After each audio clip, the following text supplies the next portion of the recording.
Coke advert. I wasn't plugging my own shit. You should plug your own shit. Okay, well now we're recording, but so we weren't recording a minute ago, and I said I took a sip of this. I said it's fucking delicious because this is I didn't have coffee today, so I mixed some pre-workout in here, and it's fucking. It's honestly, it's watermelon flavor. I don't know, not a lot of people. It's weird. I thought more people would like watermelon flavor, but I hate watermelon flavor. Do you really? Fuck, I hate it. I can't do it. It's gross. It's my favorite fucking flavor. Well, pineapple guy. We have an orange pineapple essential amino acid. It's fucking delicious. Yeah. Here I am plugging my own shit again. Let's just do the whole hour on my supplements. Uh-oh. Oh shit, here we go. What up, bitches? What's going on? I love when you try and get ready for the show because you get like really close to the camera. I do my little fucking lean and then sit back, little thing. So he looks bigger. Yeah. Guy, do you like watermelon flavor? This is getting Wait a minute. Okay, wait a minute. I'm not talking about like watermelon flavor like anything. I'm talking about supplements. Yeah.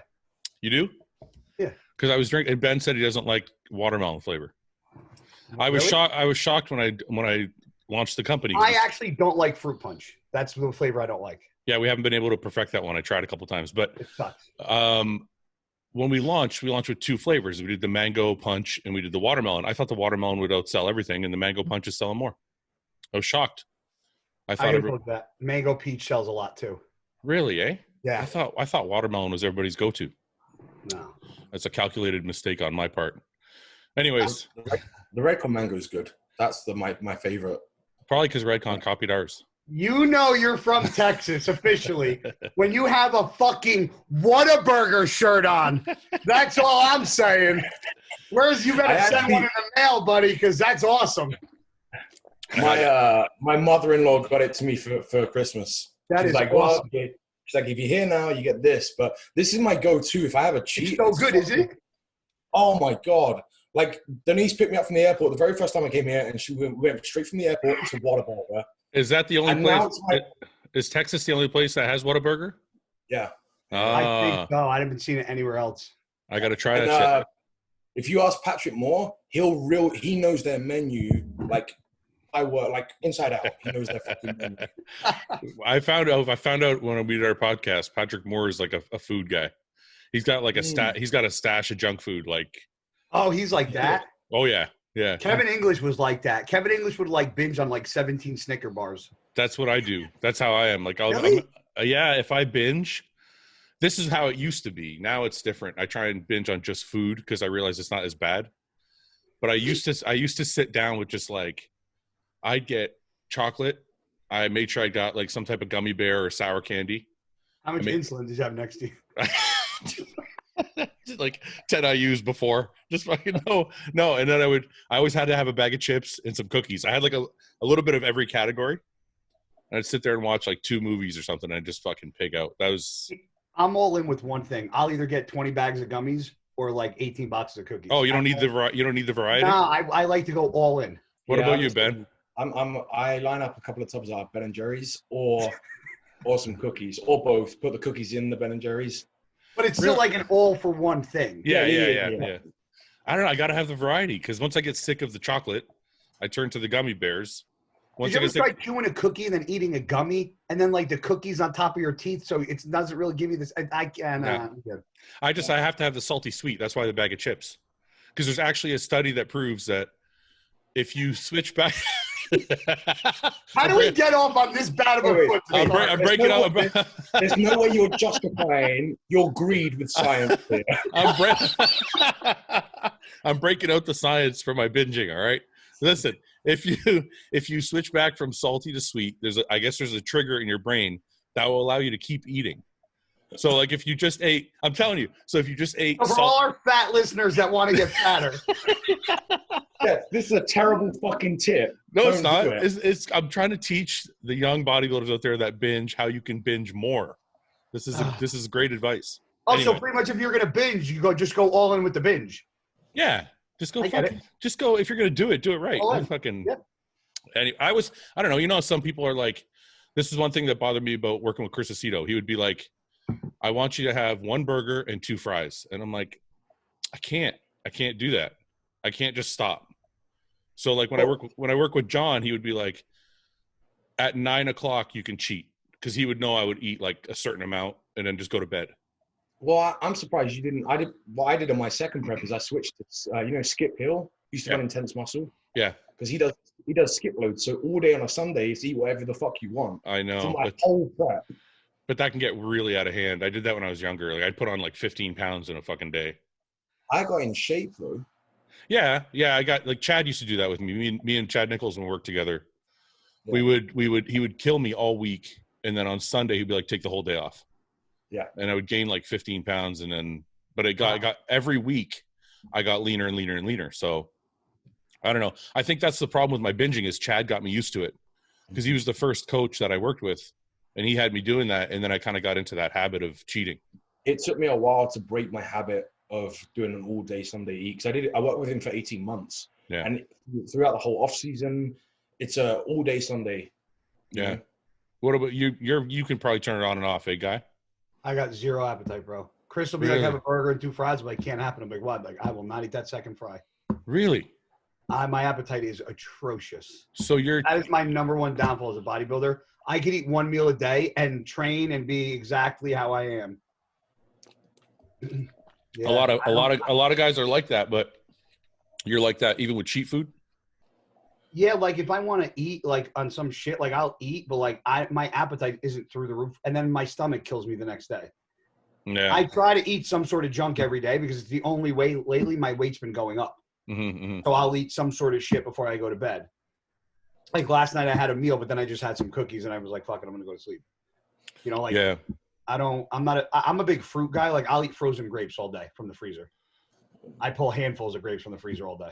That fucks up my stomach though, man. I love doing that, but my stomach gets fucked up bad. Oh, really? Yes, I can't. No, I do banana with every meal. I do banana after I work out, or an apple. Hey, are you taking any growth right now? Do you mind if we talk about, can you talk about that, right? You don't care? Me? Yeah. Say whatever the fuck I want. Are you taking any growth right now? I'm on nothing. Oh, well, okay. Let's. He's allowed to be on this podcast if he's on nothing. Yeah, he's naturally can't be on. Hey, guy, I was in the hospital for a blood clot, so I had no choice but to stop. Oh, that's right. Okay. I'm not making it up. I legally it's not my choice. Yeah. So no, okay. I didn't feel like dying just yet. So this is why I asked that. You said you can't gain any weight unless you eat something shitty. Yeah. So was it like that when you were on too? Oh yeah. Because I noticed, like, I was trying to do that. I couldn't gain any weight, but I wasn't taking any growth or nothing, and I just wasn't getting the same full feeling. I just started taking some growth again, like a couple weeks ago, and I started to feel like that full round feeling again. Yeah, but growth makes me pretty fucking lean. Does it? Yeah, man. If I start pumping I don't take a lot, but if I go like above 4, I start getting lean. Even if I eat shit, I'll get lean. Really? Yeah. It doesn't do that to me. I get like a little bit leaner, like things will start. I get a horrible back pump when I'm on it. From growth? Awful. Yeah. Huh. It's the hands I get. Oh, the tingly feeling. That's kind of how I knew. Shit. I haven't had that tingly feeling in my hands, like the fucked up feeling in my hands for years. And I'm like, have I been taking shitty growth this whole time? Because I just started a new kind, and I was typing something out on the computer the other day, and my hands started to hurt. It's like, this is, and I'm not taking that. Like it got pumped. Yeah. Like, got a hand pump. Yeah. It wasn't pain. It was like my hand got pumped. I'm like, what the fuck? So no, but it's only like, I'm only taking like 5 IU. I'm not taking anything like crazy. So I don't know, but it's just probably fucking good shit, I guess. You told me the other day your face hurt from it. Yeah. My face. I'm like, what the fuck? So I don't know. Maybe you got the puffy cheeks came into play. Maybe I've been taking bunk fucking GH for the last 10 years. Who just imagine how good I could have been. Fuck. Those king tropins or whatever they were called. No, I was never taking those. I didn't do that. I didn't do any of that shit.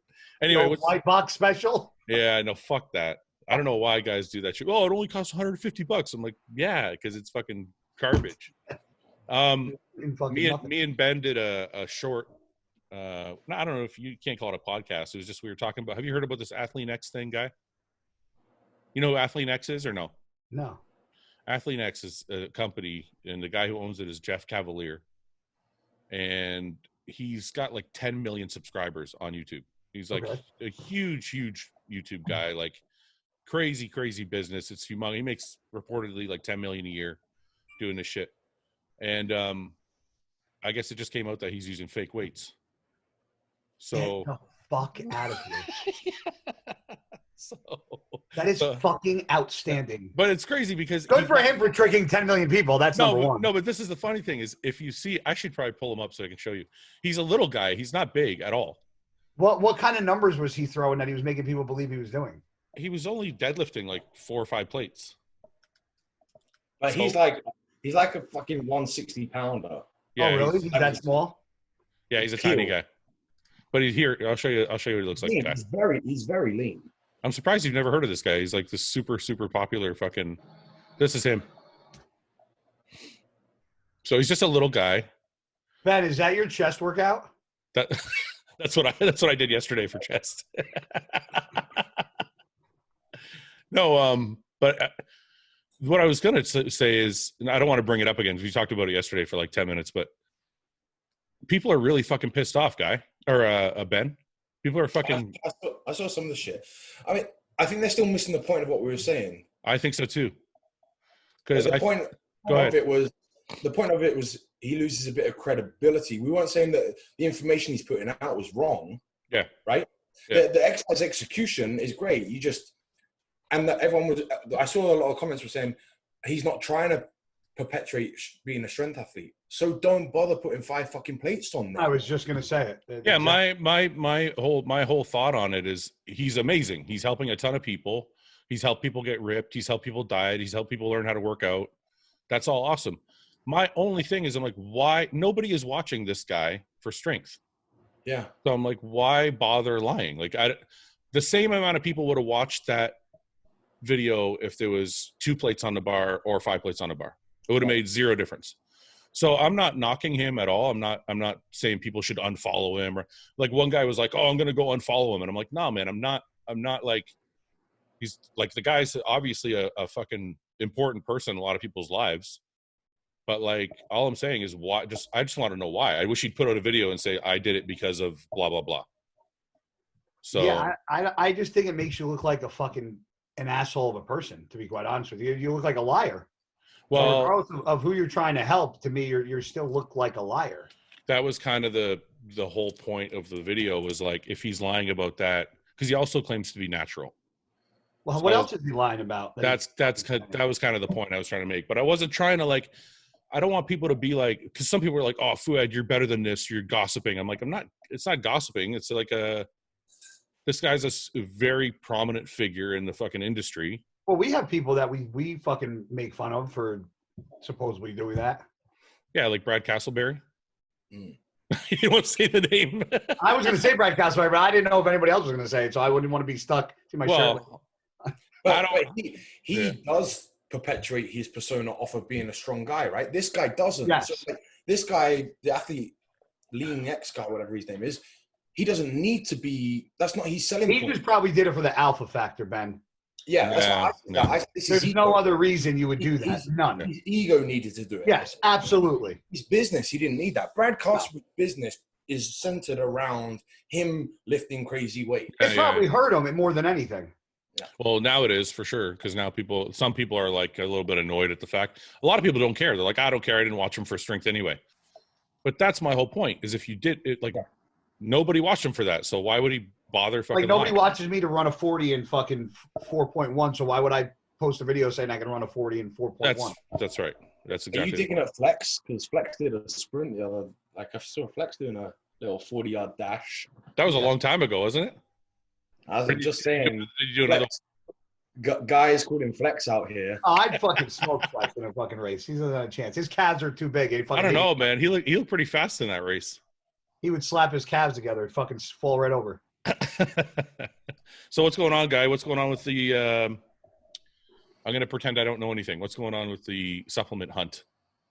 Nothing. Just taking it easy, man. Just sitting back and you know, a bunch of companies sent me some stuff. I'm waiting on a couple other companies to send me some stuff to try. And I figured instead of jumping to a brand, at first I was like, is a brand going to be interested? So that was my first worry, because we're in, the middle of COVID and looting and rioting and the world's upside down. So I was like, I don't know how many companies are even in the market. And then after a couple of days, I started getting offers and people reaching out. And I kind of was like, oh, you know what? People obviously still find a need to have an athlete or somebody to represent a company. So, I mean, better people and better offers have come out the longer I've sat back and held off. Yeah, yeah. What you really didn't think anybody was going to call you? Dude, I don't have like a million following. I got 300. Actually, in this COVID, my following went from like 335 to 330, which I don't know if Instagram's doing like a clean sweep of shit, but I don't have like tons and tons of followers. So I kind of look at myself as like a middle of the road type of guy. Yeah. So I didn't know, I know what I bring to the table, but you know what I think is really, really funny about that? So after running the company now, like running my own company, and actually I used to help the last company I was with, I used to help them kind of find athletes. I've gotten people with like 300 followers message me and be not 300,000, 300 message me and be like, I got 300 followers. I want to get a sponsorship. How do I get a contract? I got a good following. And I'm like, I just find it really funny that, because it goes for our physiques too, right? Sometimes the guys with the best physiques are the most critical of themselves. And the guys that have like, don't have a physique are like, I fucking look great. And they're wearing like stringers at the gym and shit. And it's funny that you said that, because I'm like, that's the mentality. The mentality you just said about your following and your contracts and all is the same mentality that bodybuilders have about their physiques. Yeah. That we always could be better and we're not good enough and fucking blah, blah, blah. So anyway, but you've gotten a bunch of calls, so that's good. I got a bunch of calls, yeah. And it's just like, it's hard. I had an offer somebody to do my own line. And I thought about it, and it's like, it'd be nice to not put money, like put all the money back in your pocket or the company. But I don't think that, I don't know if that right now is the time. Why not? Company. So I figured I'll probably do that in a couple of years. But if everything works out according to plan, I always liked being an athlete of a company because I enjoyed the traveling and the fans and the competing. So I enjoyed that aspect of it. So I'm just looking for a brand that more so fits who I am as a person, because I mean, let's be honest, my last company that I was with, I went from like a really hardcore brand. Yeah. Almost like a brand like yours, like Seth, like that hardcore fucking brand, to a like brand that was like pharmaceutical, this, and it was all like, and it just, I don't think it really fit who I was. Didn't have your style. I think they tried to make the brand, they tried to make me fit the brand when the brand should have fit me right off the bat, and it didn't. Yeah. So wouldn't it be handy if you knew someone who owned a supplement company? It would. It would. That would. Hey, okay. Now I gotta fucking clear my name, because now people are gonna be like, "Yeah, Fouad, why don't you fucking?" I've already reached out to Guy. We've had multiple conversations. We've had multiple conversations. If we you are guys, in talks. I think you guys should all negotiations. You guys should all pressure Guy. And here we fucking go. You're a real piece of shit. You know that? You and Ben. This is why you guys were on 2 minutes before I got on. Send Guy your DMs. Tell him how much you want to see him on the hostile team. No, it would be a good fit. All right, get me to 500. Get me to 500,000 by next week, and I'll fucking sign on the dotted line. 500,000. Okay, I need 500,000 followers for Guy. Let's go to 400. I'll get to 400. No, there's no way you will, but okay. No, just for full transparency. No, me and Guy have had some talks. It's a good fit, and we both see eye to eye on a lot of things, so we're trying to iron some things out. The bottom line, though, is we all have to make a living. So I don't know what other numbers are being thrown at him, but it doesn't. The cool thing is we talk openly about it. It doesn't affect our friendship in any way. We had a very open conversation yesterday that I called you about something that I found out about another company and things that we were going. And I've been so transparent with you, because I said to you yesterday, I don't want to not tell you something and you find out down the line and then it impinges on a friendship or a business relationship. So yeah. No, I try to be as open as I can. And what's going on with you, Ben? Are you squatting again? Or you said you were going to stop squatting because of your obliques. Are you done? Are you done squatting now? You squatted with the safety bar. Yeah, I can't stop. I won't stop, because I train sorry, I bodybuild because I like training. I don't train because I like bodybuilding, right? Yeah, that makes sense. Is what there's a branch said. Right. So if my physique suffers because I carry on squatting, which is my favorite lift by far, and anyone that knows me, like Luke would tell me, or tell you, or would have told you, that my whole demeanor for the whole week is different if I've had a good squat session, right? Yeah, it's that important to my ego and mentality. So fuck it. If I look shitty on stage for it, I'm not a pro, right? I'm not earning money from being on stage, but I'd rather go out every week and tick the box. It's my hobby. I love doing it. So fuck it, I'm not doing it. It's I'll try and fix it elsewhere where I can. Like I'm doing vacuums and some hold work throughout the day because I don't believe you can correct. I've got a blown out. I've got a kind of slightly thicker oblique now, so it's not fat. It's thick here. Like I have muscle that's developed. So I don't think it's something I can fix just by doing a set of vacuums fasted in the morning. I think I've got to do it multiple times through the day because posturally I'm not holding it through the day. It tilt your pelvic the wrong way because it's pulling? No. It's not. It's nothing to do with it. I think I know what you're talking about. Your obliques have developed over time. I have the same problem. Yeah. It's kind of like, you remember Jay, like no matter how shredded Jay was, he always had thicker obliques. Yeah. And it's just, and people are always like, trying to train it so that I can suck it in to the tightest that I can. It's the only way that I can create that illusion on stage, right? You know what I found though? So I've learned how to pull it in the sides. But when I pull it in the sides, the front gets thicker.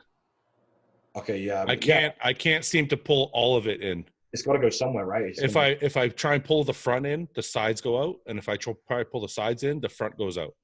Yeah. And it's like I'm trying to fuck with it, and I can't get the whole thing. I can't get it all right. What are you laughing at, guy? Yeah. It sounds like a sex problem. It's not a fucking sex. Anyways, let's get to some questions. We have, I don't know, we got a whole bunch. I just put the thing up like an hour ago. So I don't know how many people are going to ask to be roasted this time. I got a whole bunch of roast me DMs. I don't know. I don't know why I keep getting. I don't know why people want to do that, but all right. He thanked us. He put up a post thanking us for tearing him a new asshole. I know. I'm like, what the fuck is this? It's great. Okay. J. Cole 831 says, please more questions and less roasting of people. Sorry, I had to read that. Okay. Is it wise for bodybuilders in general to date inside the industry, or is it better for a bodybuilder to date someone outside of the industry? Doesn't mean they don't train at all, but just not competing, for example. Guy. Guy, it's all you, brother. I threw the grenade way before you said a word. I've had both. I was married and divorced to a girl in the industry. How long were you married for? 4.5 years. That's not bad. That's a long marriage. Yep, and she was a pro. That's not bad. Like, good effort. Yeah, it was hard, man. It was hard. It was hard being with somebody who competed and had a full-time job. She was a teacher. Yeah. So she worked. She coached gymnastics and she coached track and she taught and she competed, and she was just never fucking home. Like I never saw her, and that became an issue. And then over time, you just grew apart. But we're very close now. Yeah. Very close. She's married, a kid. But then I dated outside the industry, and they don't, as much as they try to understand what you're doing, they don't. So it's like, and I've dated girls who've never stepped foot in the fucking gym.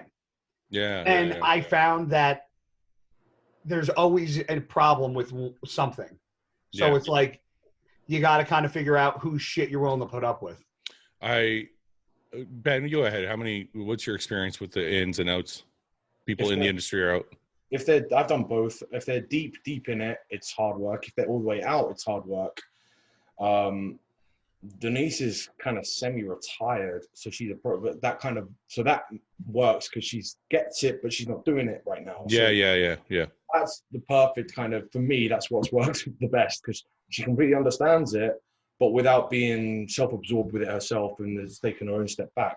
I think if you go one end of the spectrum, you're fucked. I agree with you like 1,000%, because that's kind of the situation I have. Because Summer's not a pro or anything, but she did compete a couple times, and she's in this industry for like 15 years.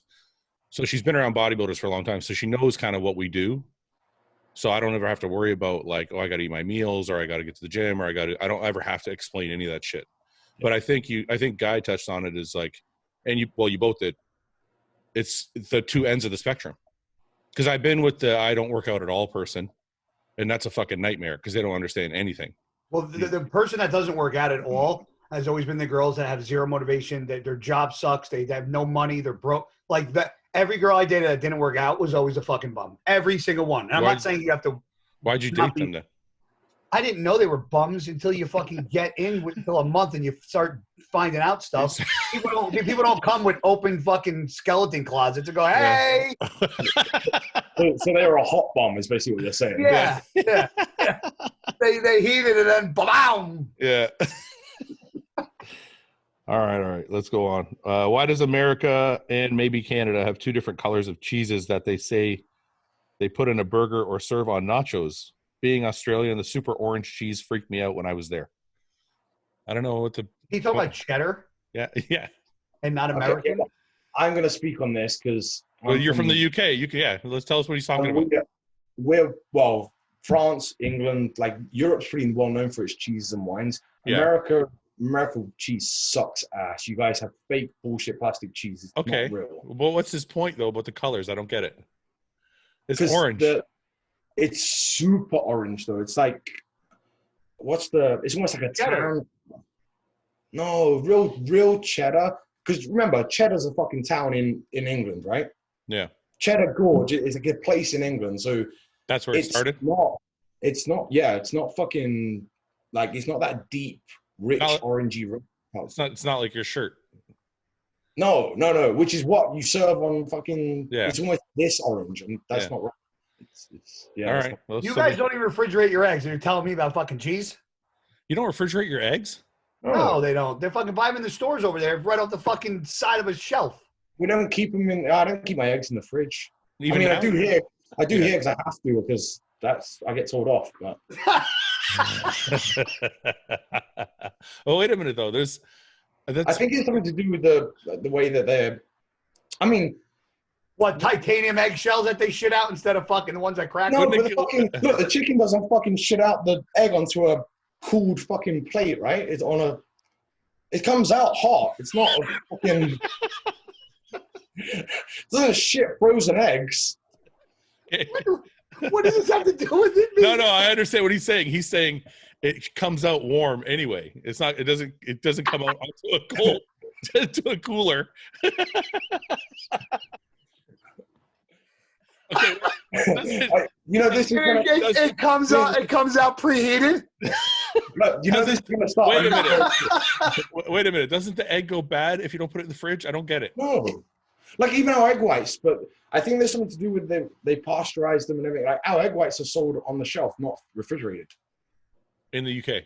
Yeah, and I'll keep them. Like I used to order my egg whites, and I used to keep them in the box next to the fridge, on the floor.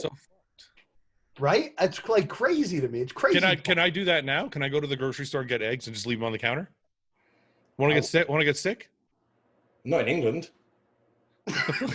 What's the difference? I mean, I don't know. There must someone out there. I don't know the difference. All I know is eggs are sold on the shelf, and they're. All right, look it up. All right, somebody. Okay, you guys. Because now I actually need to know if there's a chemical reasoning why they're allowed to do it over there. This is, and also you got to remember that the British FDA is way tighter than the American. Oh yeah, we have no rules. They don't care if we get fat and die over here. Yeah. So this is what I got. This is going to start another war. I wrote, can you leave eggs out and still eat them? And it says, no, after eggs are refrigerated. After eggs are refrigerated. There you go. It is important that they stay that way, maintaining consistent cool temperature and critical to safety. A cold egg left out at room temperature can sweat, facilitate bacteria growth. Refrigerated should not be left out. So if you don't refrigerate them at all, it sounds like it's okay. No, you should put in how come they don't refrigerate eggs in Britain or UK, and I bet you'll get a reason. How come you leave us is the first thing. I'm sad. I'm very sad. They don't want me. I'm a very sad person. This is just stuff I type in. It's not my fucking fault. That's Google's popular. That's not my search. That's not my search history. That's the fucking Google's. Oh, you soft son of a bitch. How come they don't want me, man?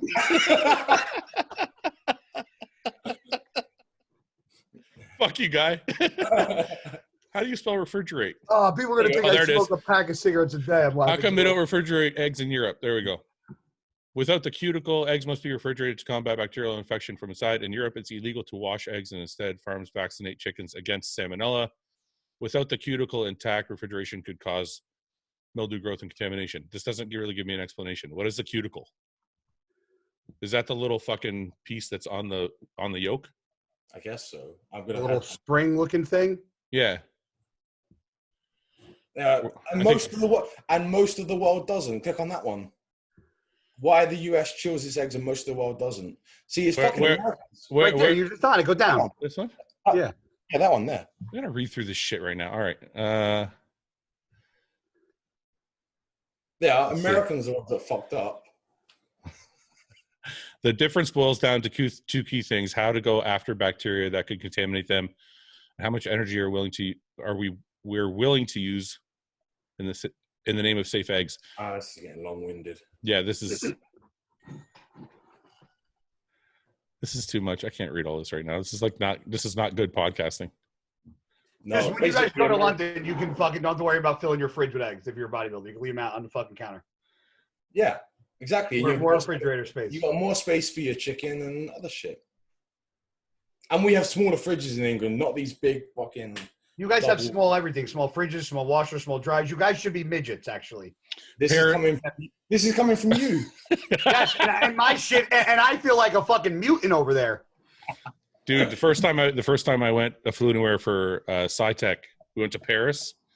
I couldn't fucking believe how small everything was in my fucking hotel room. Like the bathroom was like an airplane bathroom. I'm like, what the fuck is this? The bed was tiny. Everything, it was crazy. Germany going to FIBO. Awful. They put me on a fucking single. I'm like, there's 2 beds in the room, but they're both singles. I'm like, and they push them together. And like, oh, really? Yeah, that couldn't. It's fucking crazy over there. They do that in fucking Britain. Like when I've gone there, like if we have a king room, you go in and all they do is take 2 beds and you just push them together and put one cover over both of them. Yeah, yeah, but that hotel that I picked you up from that's a cheap fucking hotel. That was every hotel I stayed at. Oh, well, there you go. What's saying? You pay peanuts, you get monkeys, right? Okay, next question. I know you've touched on this before, but any more tips on balancing relationships, work, and bodybuilding? No one really signs up to be with a bodybuilder and the strict regimens. I guess it's another relationship question. We didn't really touch on balancing. We touched on who you should be with. How do you balance it if you are with somebody or you're in a relationship? Because for me, I feel like there isn't really a good way to balance it, especially if you're in prep. The person that you're with just has to understand that they got to give you those 3 months.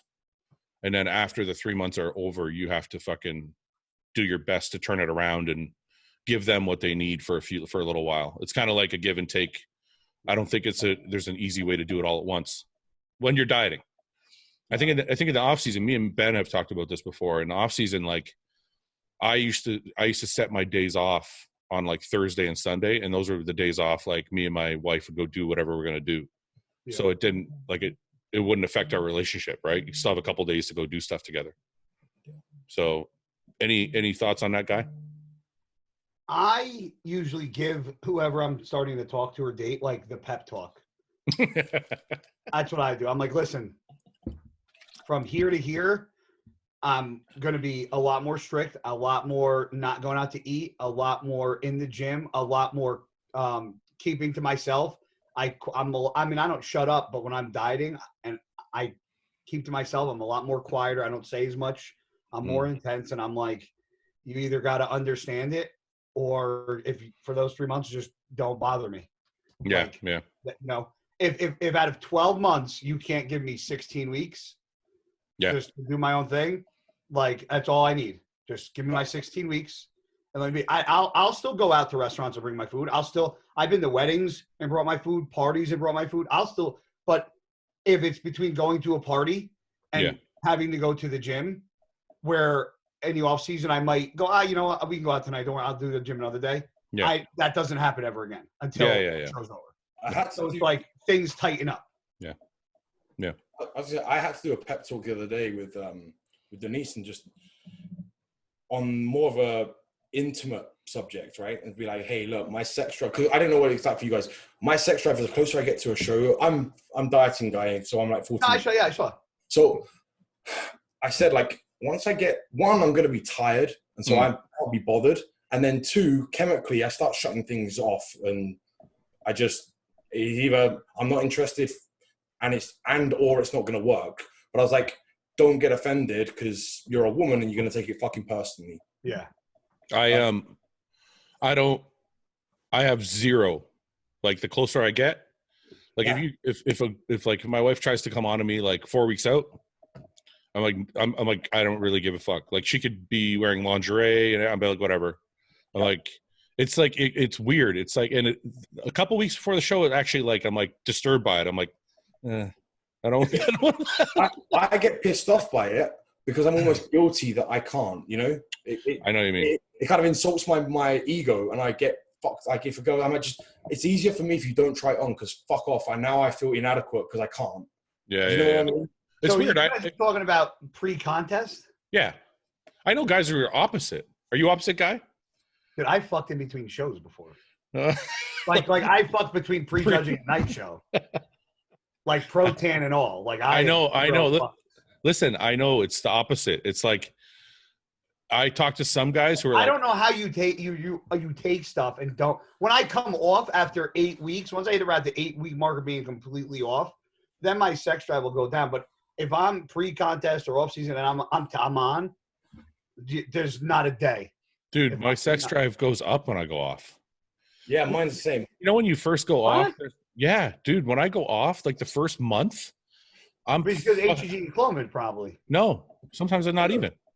Like sometimes, like in the last couple of years, because early in my career I went all the way off. I did the HCG Clomid stuff. But the last couple of years, I'm 41 years old now. So now when I go off, I stay on like 250. So when you say off, you're still on. Yes. Okay. Like now it's no longer fully off. Now when I say like I'm off, that means I am. No, and that's how I used to be too. But now because I'm 41 and my natural is not going to come back, I stay on a TRT dose of like 150, 250, right? But when I go from like 1,000 to 250, my sex drive actually goes up for like a month, and I'm like crazy for that month. I don't know why, because you think it's the opposite, right?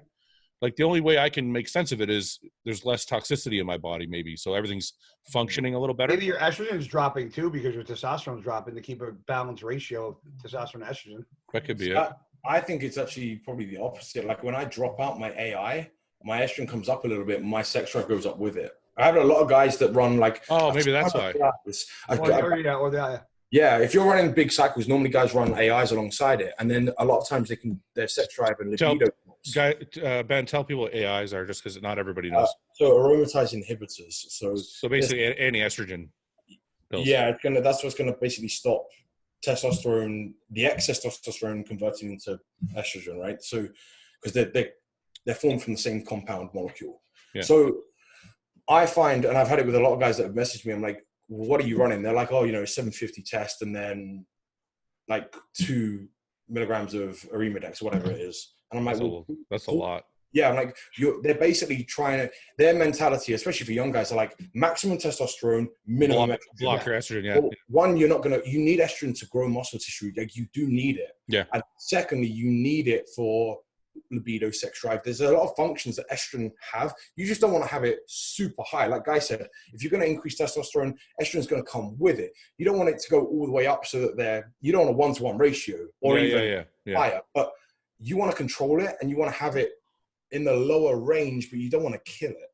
Okay, so this is actually a good topic because I think aside from the sex part, this is important because I think a lot of guys don't know what you just said. They don't realize that they need estrogen to grow. So guys get confused. They're like, well, okay, I need estrogen, but I don't want to get bitch tits, and I don't want to retain fucking tons of water, blah, blah, blah. So guys are confused. Do I take Aromasin? Do I take Arimidex? I heard if I take Nolvadex, my fucking IGF is going to be blocked. If I take Arimidex, it's too much. Like, what is like the best, in your opinion, what's the best combination? So I really like Aromasin. It's a lot milder and it doesn't impact blood lipids levels nearly as much. You mean your HDL, like your good cholesterol? Yeah, HDL. So it's things like Arimidex and letrozole just is like letrozol's horrible for Can I say something before you go on? Nobody take letrozole. I had a guy ask me if he should take letrozole. He's in the off season. I'm like, listen, the only time I've ever taken letrozole is like a week out from a show. Yeah, exactly. I couldn't get off the couch. Like I was like, it made me feel like I was dead. They use that analogy like fishing with dynamite, right? That's letrozole. Okay. Going in there and you're bombing everything. Okay, go on with what you're saying. Sorry. So Aromasin, I like very small dosages and steady. So like 12.5 twice a week maybe. But again, blood work dictates a lot of that. But if you don't have your blood work, I would say just control it with Aromasin. It's much milder, especially on your LDL, HDL, which again, it's important. Yeah, that is important for heart health. And I think a lot of guys they live in that mentality with all of these drugs where they're getting away with everything right? Yeah. So you can't see what your liver's doing. You can't see what your kidneys are doing. You don't care when you're 25, 35. When you're in your late 40s, that's like no one ever took a shot of testosterone and dropped down dead, right? Yeah. So everyone's like, oh, it's safe, it's fine. And they abuse these drugs and they get away with it for 10, 15, 20 years. Yeah. But they're doing chronic damage to their organs, which they're, you're not saying don't, I mean, bodybuilding, listen, if you're bodybuilding, especially at a high level, you're going to abuse them, right? Yeah. So you're not saying, oh, nobody fucking takes steroids. You're saying just try and be smarter about how you fucking take them so you don't have to pay for it later. Shit, you'll never hear me say the words don't take steroids, right? Yeah. It's just there's a right and a wrong way to do it. And if you're gonna, like, I see a bunch of people be like, oh, but that's expensive. I'm like, you fucking lazy. What do you mean? The Aromasin's expensive? Well, just anything, like getting blood work done. They're like, yeah. I know, but my doctor won't do it. I'm like, I got friends that won't even go to a fucking dentist, let alone get the blood work this done. is why, okay, this is a totally different topic, but me and Guy were talking about this earlier because he was talking about his medication for his COVID problem. Why the fuck don't... Sounds like I got a fucking disease. You do have a disease. Well, I mean... You have a virus. Sorry, not a disease. Okay, we're going to go back to the estrogen thing because I have more questions, but let's cover that first. I want to talk about healthcare because I'm like really confused by Americans, but anyway. Oh, Jesus Christ. Okay, no, I just have a couple questions. What if someone comes to you and says, okay, Aromasin is better for my HDL, which is really, really important. Guys don't realize how important your fucking good cholesterol is. I learned that like late in life, and I wish I would have known earlier because it has a lot to do with inflammation also and the way your joints feel and all that. And sometimes your joints can be really fucked up, and part of it is because your estrogen is too low, your HDL's crashed, blah, blah, blah. Anyway, so let's say somebody has, is like, okay, perfect, Ben, I'll take Aromasin, but my fucking gyno is always acting up. What are they supposed to do without blocking too much estrogen? Well, see, this is where you guys call it Nova. I call it tamoxifen, right? So Nolvadex or tamoxifen, yeah. Yeah, that works differently. So it's not actually an aromatase inhibitor in that it won't bring down estrogen, but what it does is it blocks the receptor sites around the nipple, right? Yeah. That's more of its action. So I would say you can leave Sorry? A combination of the two? Yeah, right. That would be if Aromasin wasn't powerful enough and you were still getting flare-ups and gyno was a concern, then tamoxifen is gonna, alongside that, is actually gonna block the receptor that causes that gynecomastia to happen, right? This is how. Go ahead. You're not gonna remove the other negative side effects of excessive estrogen, like the water retention and things like that, from tamoxifen. All that's gonna do is just block the receptor side of the nipple. The Aromasin is gonna address the high conversion rate across, or the high aromatization rate. So I think both of that combination there is healthier, and I'm using that term loosely, than straight Arimidex and certainly letrozole. Letrozole can just bin that. Yeah. That's crazy. You know what? It's just goes to show you, like, I've fucking competed at the highest level for a decade, I didn't know you could do that. I first of all didn't know that Nolvadex blocked receptors at the nipple. I didn't know that. So that would have been a huge help for me because I already had gyno surgery once, like 10 years ago.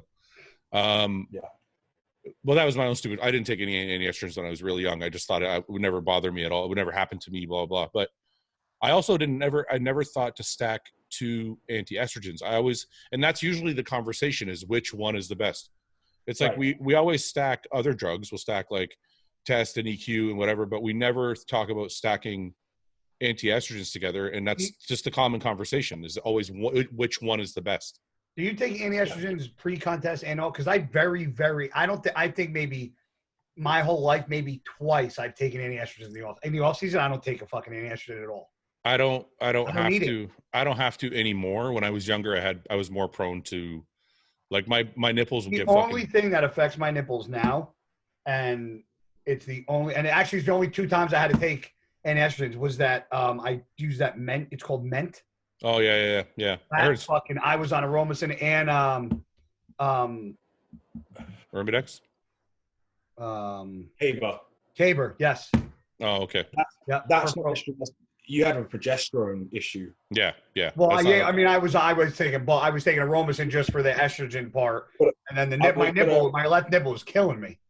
I was going to make a point. If you were to do like a random case study, have someone on tons of testosterone and letrozole, and they still got gyno, it most likely is then going to be a progesterone issue, right? Yeah. In which case, that's when you need to control it with Caber. So I'm not, if you're still having those issues on, say, mild Aromacin and mild tamoxifen or Nolvadex, and you're still getting gyno, you might want to consider looking at your progesterone. That's why I took Caber. I was like, something's not right. See, this is why my sex drive was off too. That's how I knew. Caber will make a big difference there. That's how I knew it was something. Yeah. And the compounds that are going to really kick up the progesterone, well, Ment is one of them, but Ment's a kind of it comes from the nandrolone family, right? Yeah, so I was going to say Deca's bad for that, isn't it? Yeah, anything of the nandrolone family, so Tren, Deca, MPP, all that family of compounds, they're going to cause a progesterone issue. Isn't that really like the basically the reason why you get Deca dick? That whole fucking Deca's never bothered me. I like Deca. My joints feel great on it, and it's like fucking horny toad down here. I know, He's like I'm fucking horny all the time, whether I'm dieting, whether I'm no. I just said the men killed my sex drive. I'm saying Deca doesn't. Yeah, no, Deca, dude. Like Men killed my. I knew something was wrong. Yeah, Men is potent. Men's really. I like. But is it? But Ment's really toxic too, though, isn't it? Yeah. Yeah, it's like up there with Anadrol and fucking. It works, man. Yeah, but I always try and keep people away. Like, if you were going to ask me for advice, I try and keep them away from more of the toxic shit. What's your go-to? My go-to? You're like off-season. Test EQ. That's everybody's. Anadrol. I you know what? It was Anadrol. And then I think I fucked up because I'm just kind of going against my own theory, but I couldn't take Anadrol anymore because it was fucking up my appetite. So I switched it for Tren E. So my best gains came from test EQ Tren E, but I would always flip out. I would always take the Tren E out after like 6 weeks for like 4 to 5 weeks and then put it back in. I don't use EQ. Mine's I like Primo a lot. I don't get anything from Primo. It's because you're not running enough. 600 milligrams I've done. Like I told you, you're not running enough. How much fucking Primo are you gonna run? A gram of Primo, I promise you. I know. I'm gonna have to beep all this out. You're gonna have a bunch of 20-year-olds doing a gram of fucking Primo. I'm not telling anyone to do this, but a gram of Primo and test is golden. But there's a reason. That's fucking expensive too, though. You know that, right? Yeah. There's a reason I don't do EQ, and that's controlling my RBCs and hematocrit is important. I have stage 3. I told you this. Stage 3 kidney disease. I had sepsis. And then it's left some scarring on my kidneys. Yeah. So I have to be very careful. Luckily, my blood pressure stays good, but EQ is something that I'll just avoid for now. Like I don't need it. It also makes me feel a little anxious But wait a minute, your kidneys is not going to be affected by red blood cell count. It's going to be affected by blood pressure, right? Which is indirectly impacted by. What I'm saying is if your red blood cell count is elevated, but your blood pressure is in check, are you hurting your kidneys at that point? Yeah, because I'm going to try and put it in an analogy the best way I can. So it's like having the kidneys are like you get a coffee filter with the paper. Yeah, they're like a filtration system. Yeah, they filter the blood. Right, that's your kidneys. So the thicker and denser, I get it. You're putting through that, the more stress is going to be under. So you're trying to push through like a goo instead of a fucking liquid. I gotcha. Yeah. Same reason why they tell you, like, if you're going to get surgery, a lot of people don't know this. They say if you're going to get surgery, you should come off gear weeks in advance. Really? Because gear causes you to clot. You can clot a lot easier, thickens your blood. If you're on Anadrol, EQ, even test alone increases your hematocrit and your hemoglobin in your blood. So if you're going to get like a surgery, same thing, you've got to come off. Yeah. A lot of people don't know this shit, which is crazy to me. No, I know. That's kind of why I'm happy we're talking about it. And guys, I just want a quick plug. Ben coaches, and he fucking knows all this shit. So if you're looking, I don't know if you're still if you're coaching at all, Guy, but I coach. I don't promote like a ton, but yeah, I have plenty of clients that I help. If you guys, people always say to me like, "Oh, why do fucking people need coaches?" This is exactly why people need coaches. I didn't know half the shit Ben just said, and I've been doing it for 20 years. So but there's also a reason why Guy and I know a lot of this stuff. We've had our own health issues on the side of things, and we've learned. I don't want to say the hard way because my issues didn't come straight from drug abuse or bodybuilding. Neither did Guy's, but it taught me certainly to look at things from that side of things and go, oh, that makes sense. So that is not going to be that's going to be a problem over here. You know? Mm-hmm. So. All right. Didn't we start with like eggs? How did we get down here? Okay. Would you rather change sex every time you sneeze or not be able to tell the difference between a muffin and a baby? Wait, what the fuck is this question? Say it again. I'm reading it word for word, okay? And please tell me if I'm crazy. Would you rather change sex every time you sneeze or not be able to tell the difference between a muffin and a baby? So you'd eat it's literally the dumbest question. Would you rather be a man and a guy or a man and a woman every time you sneeze, you'd switch from one to the other and you wouldn't change back until you sneezed again? Yeah. Or would you rather eat a muffin or a baby and not know the difference? I just stick to cookies. It's literally the dumbest question I think we've ever had on this podcast. Don't eat muffins. This guy wants to be roasted. Maybe we'll save it till the end and come back to him. There's some good stuff here. Dumbass question. Okay, yeah, that was horrible. You know what? This could be sad or fun or interesting or just a memory. Luke or Dallas, who had the best potential to be Mr. Olympia? Luke. Oof. I think Luke. I would. You know what? You can't say that, Luke. This is why I would say. This is the only reason I would say Luke, because I can say that. Well, you can say that's your opinion. No, but I think I could say Luke because his conditioning. He was really learning how to get his conditioning down, and I think Dallas still had a little bit of an issue with that. But Dallas was still young. He was, he was still what 3 or 4 years younger. Yeah, he was 20. Yeah, so imagine him at 30. So my point wasn't biased. My point was on, I think Luke flowed better. Oh, physique-wise, you mean? I think Dallas had a bit, like his chest, there was a little, and his abs, he had that weird slight separation. I think aesthetically, he was much bigger than, he was a little bigger than Luke, but he was a bigger man, taller. I just think Luke, symmetry and balance-wise, was better. I love Luke to death, but I don't know if you know what, like, I'll show you this. It's Dallas's size that blew me away, because Luke was very muscular, but Dallas was an overall big person. Like, it was just, I don't like that, the aesthetic of that. Look at these linea alba. I think Luke's midsection was pretty. This? Yeah, I don't like that big separation there. Well, I don't think that hurts his physique. I think as he got older, James had that. A lot of bodybuilders just have it. I think as he got older, this would probably separate more. So maybe that would have been a problem like 10 years down the road. But like, this doesn't bother me at all in this photo. I mean, maybe in others, but like, I can't really find like when I look at this, I see like the detail's not very deep.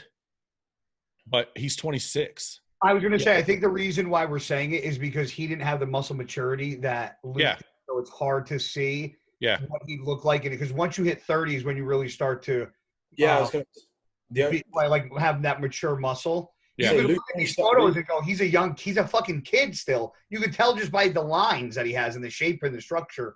He doesn't have that grainy hardness, you know? Yeah. So Luke at 26. Luke at 26 had that smoother, younger looking muscle, more like just puffy and round. Luke at 29 had that. It literally was 1 year difference because I competed with him. I competed against Luke at 17 at the Arnold's, and he looked like he didn't even diet. Yeah. And then he showed up at 18 and he killed everybody. I mean, if you talk to a Cito, and granted, I know he didn't work with Dallas, but he'll tell you that he's never seen anybody that's made as much progress as quick as Luke did. This is in the last year.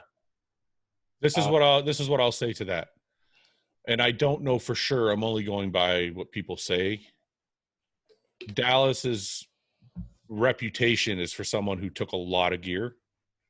And Luke, from what I know, from what he told me, was very, very low on the gear side of things.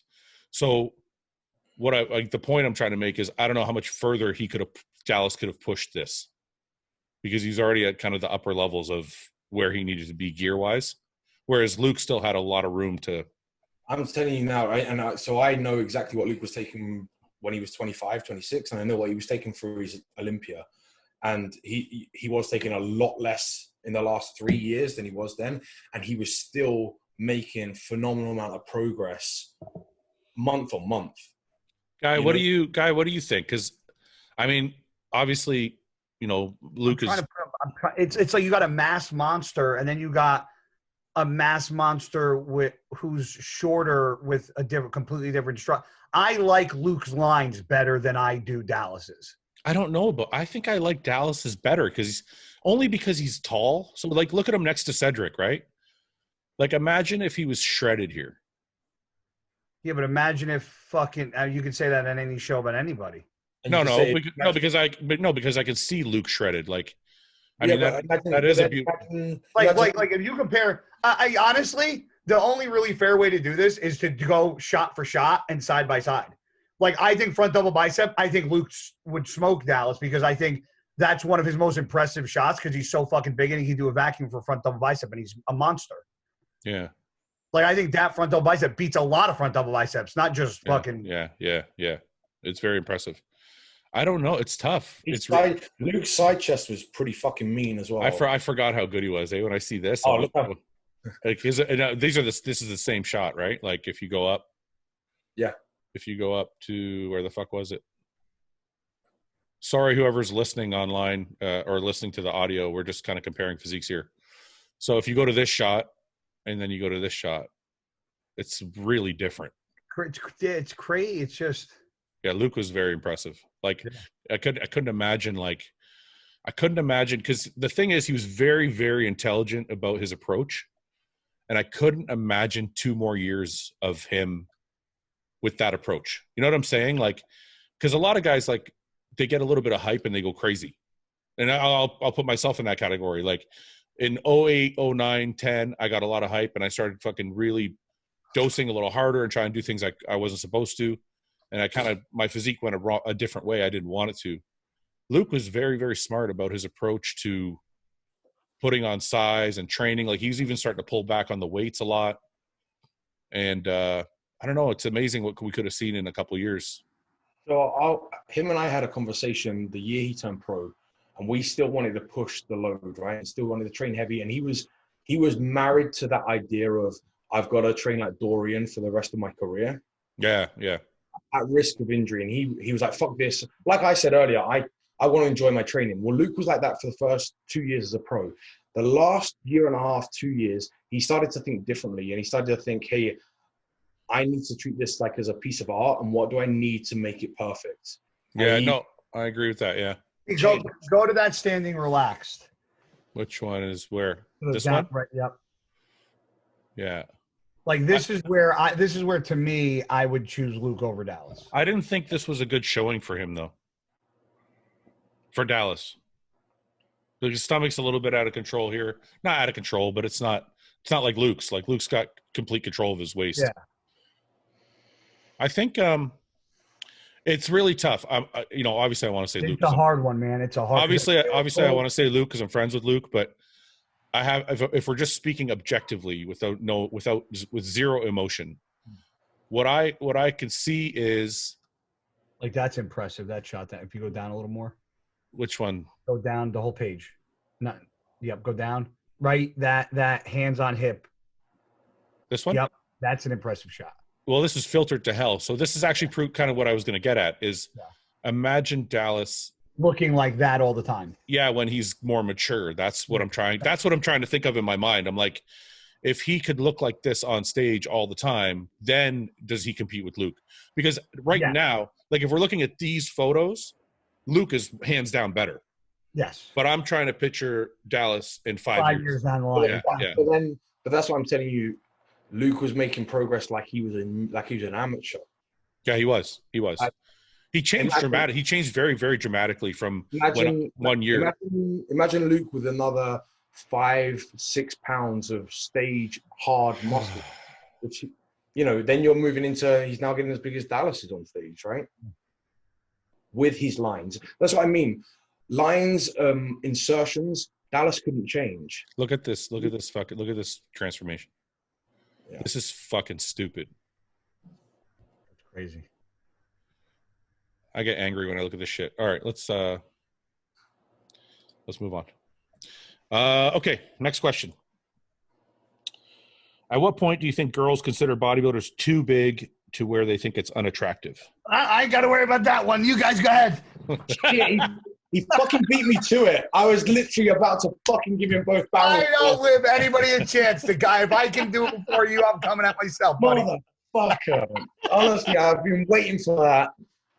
I'm going to say like 220. My friend and I call it the 100 kilo magic. So 100 kilos is about 220 pounds. Yeah.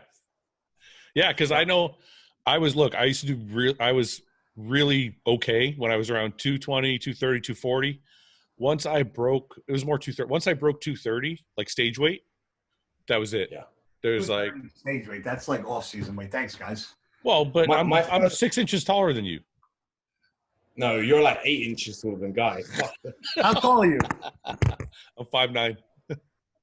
Told you, 9 inches taller. So 4 inches taller. It's 8 pounds. It's supposed to be 8 pounds for every inch. That's bullshit.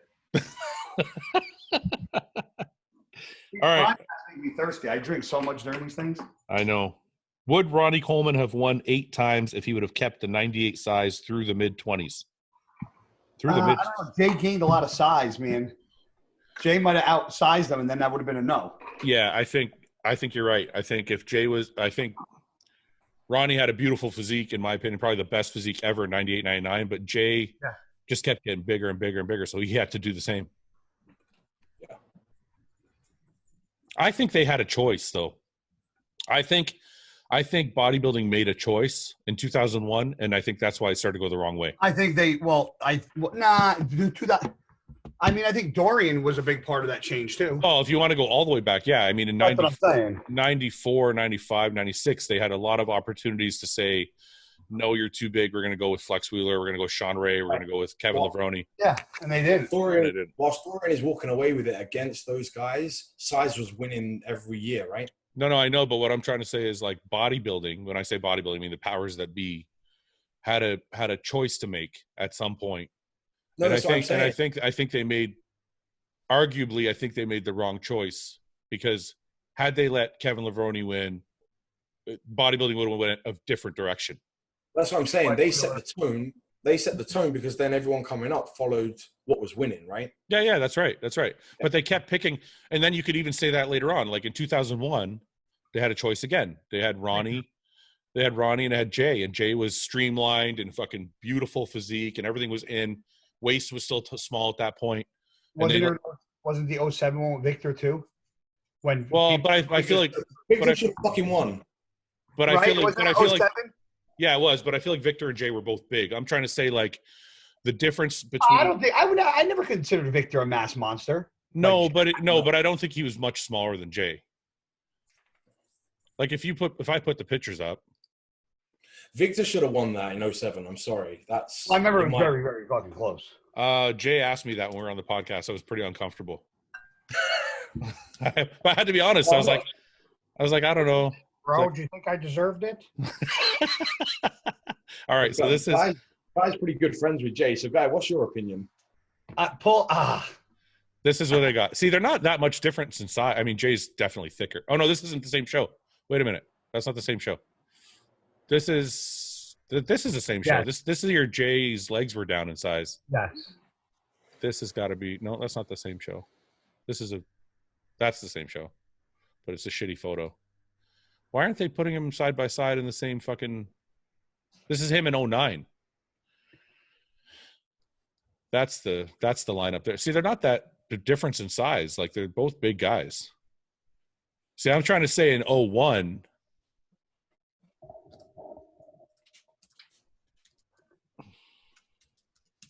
In 01, you had a very, very different. Like, look at the difference between these two. Like this is a mass monster, and then this is still. I mean, Jay was big then, but yeah, it definitely was more aesthetically pleasing. Like here, Ronnie seemed to. What year is this? 01? Yeah. Yeah. He looks actually pretty good in this photo. Yeah. But in that day, I don't think he looked this good. No. This is probably the night show because I think it was prejudging where he really like shit the bed. But you see what I mean? Like they could have made a choice here and been like, your stomach's sticking out. We're going with the guy whose stomach is not sticking out. And that would have been a huge difference. I wonder what incident caused the stomach. Did we lose Ben? What the fuck? I'm going to send Ben another invite. What were you going to say? You wonder what event did what? I wonder what event caused the stomach thing to be so such a big, because it came out of, if you think about it, the stomach thing just came out of nowhere one year. Arnold did it. You mean why guys had stomachs or why people started talking about it? Why people started, the only place I remember talking about it was the Arnold Classic Australia in 2016. It was the one that Dallas almost passed out on the stage. Yeah. And I think Weinberger was giving a speech. I think it was this show. And he was talking about controlling the stomachs, and Rowley wasn't paying attention. Yeah. And he goes, and he sees Weinberg makes a comment about the stomach, and he goes, Rowley, you should be paying attention to this because this goes for you. You're the reason why I'm saying this. Oh, shit. Centered him right out. Jesus Christ.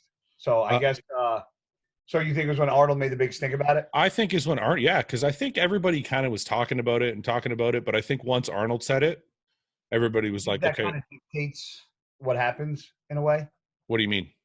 With rules and regulations in the IFBB, you think Arnold has that much say as to what like criteria should be and not? I think he probably can sit down. I think he's one of those people that can probably sit down with Jim Mannion and be like, look, what are we doing? Sure. I don't think Jim would do that, no. Yeah, but that's what I'm saying. So I think he probably has some pull. I don't think he can make rules, but he probably has like his ear, right? Yeah. But even if he doesn't, it made everybody kind of open their eyes, and it kind of embarrassed everybody. Yes.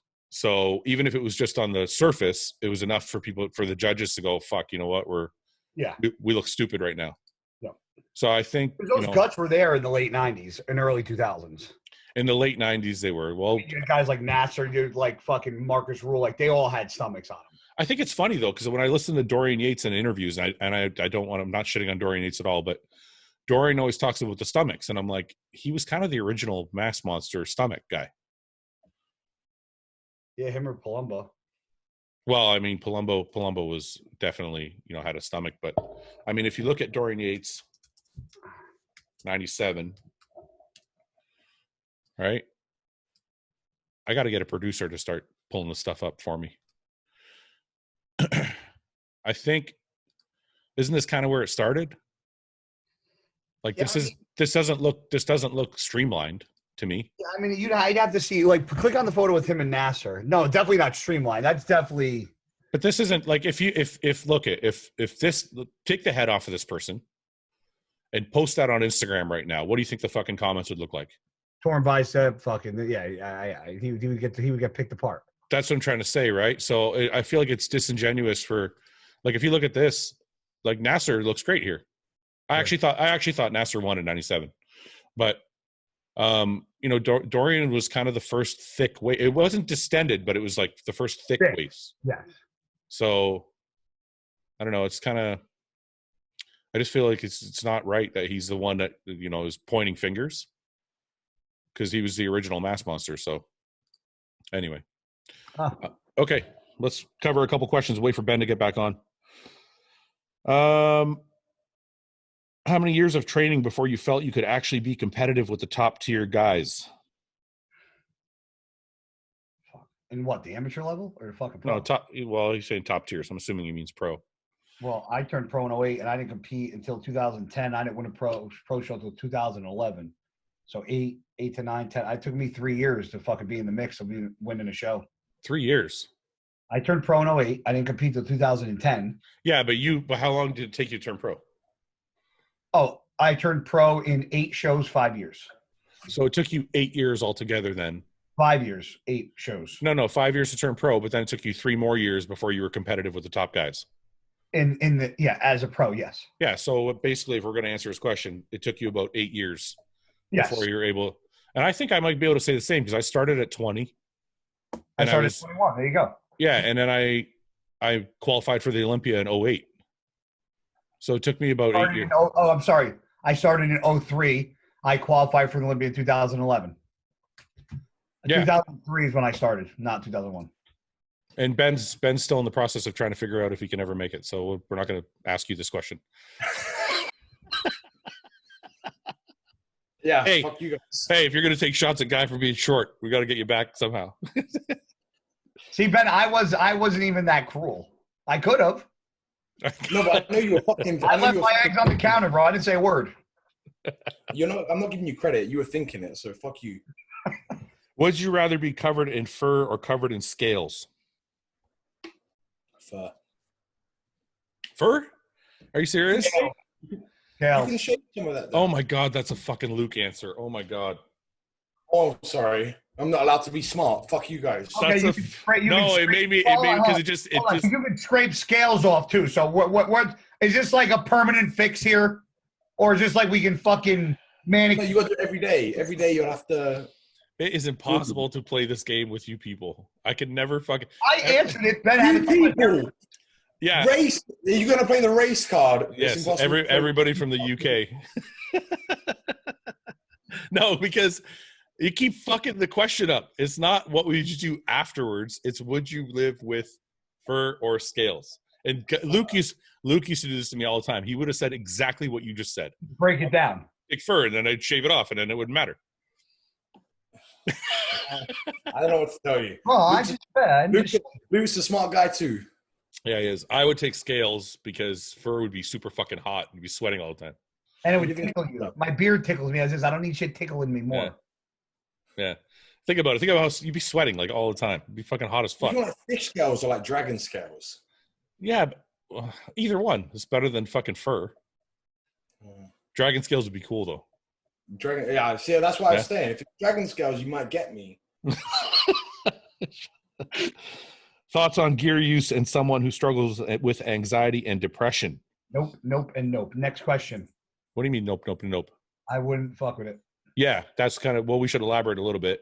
If my feeling about gear is whatever kind of person you are, that's why when people talk about roid rage is bullshit. It's just going to amplify. Yeah. It's going to amplify whoever you are. If you're an asshole, you're going to be an extreme asshole. If you have depression, you're going to be more depressed. If you're an angry Italian, then you're going to be an even angrier little Italian. Might grow a beard too. Shit, I'm going to go. Give me a sec. I'm going to go shoot up.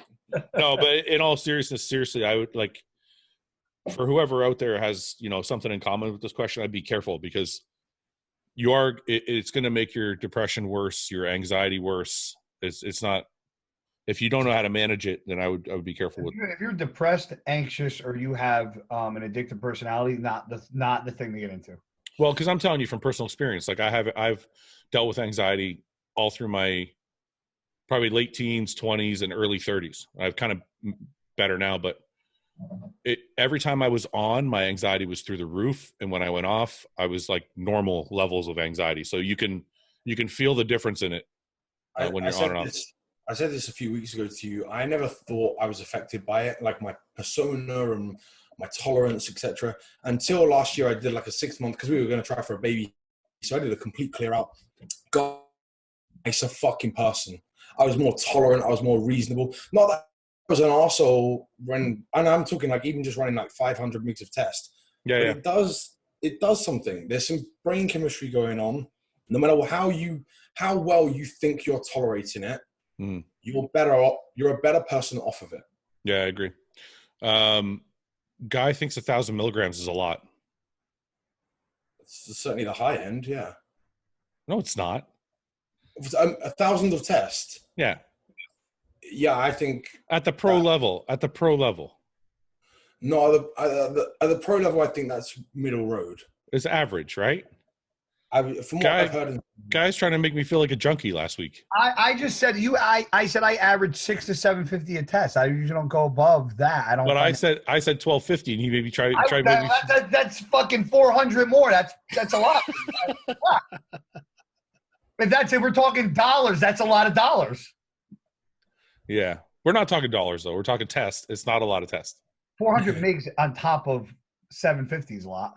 400 is not a big deal.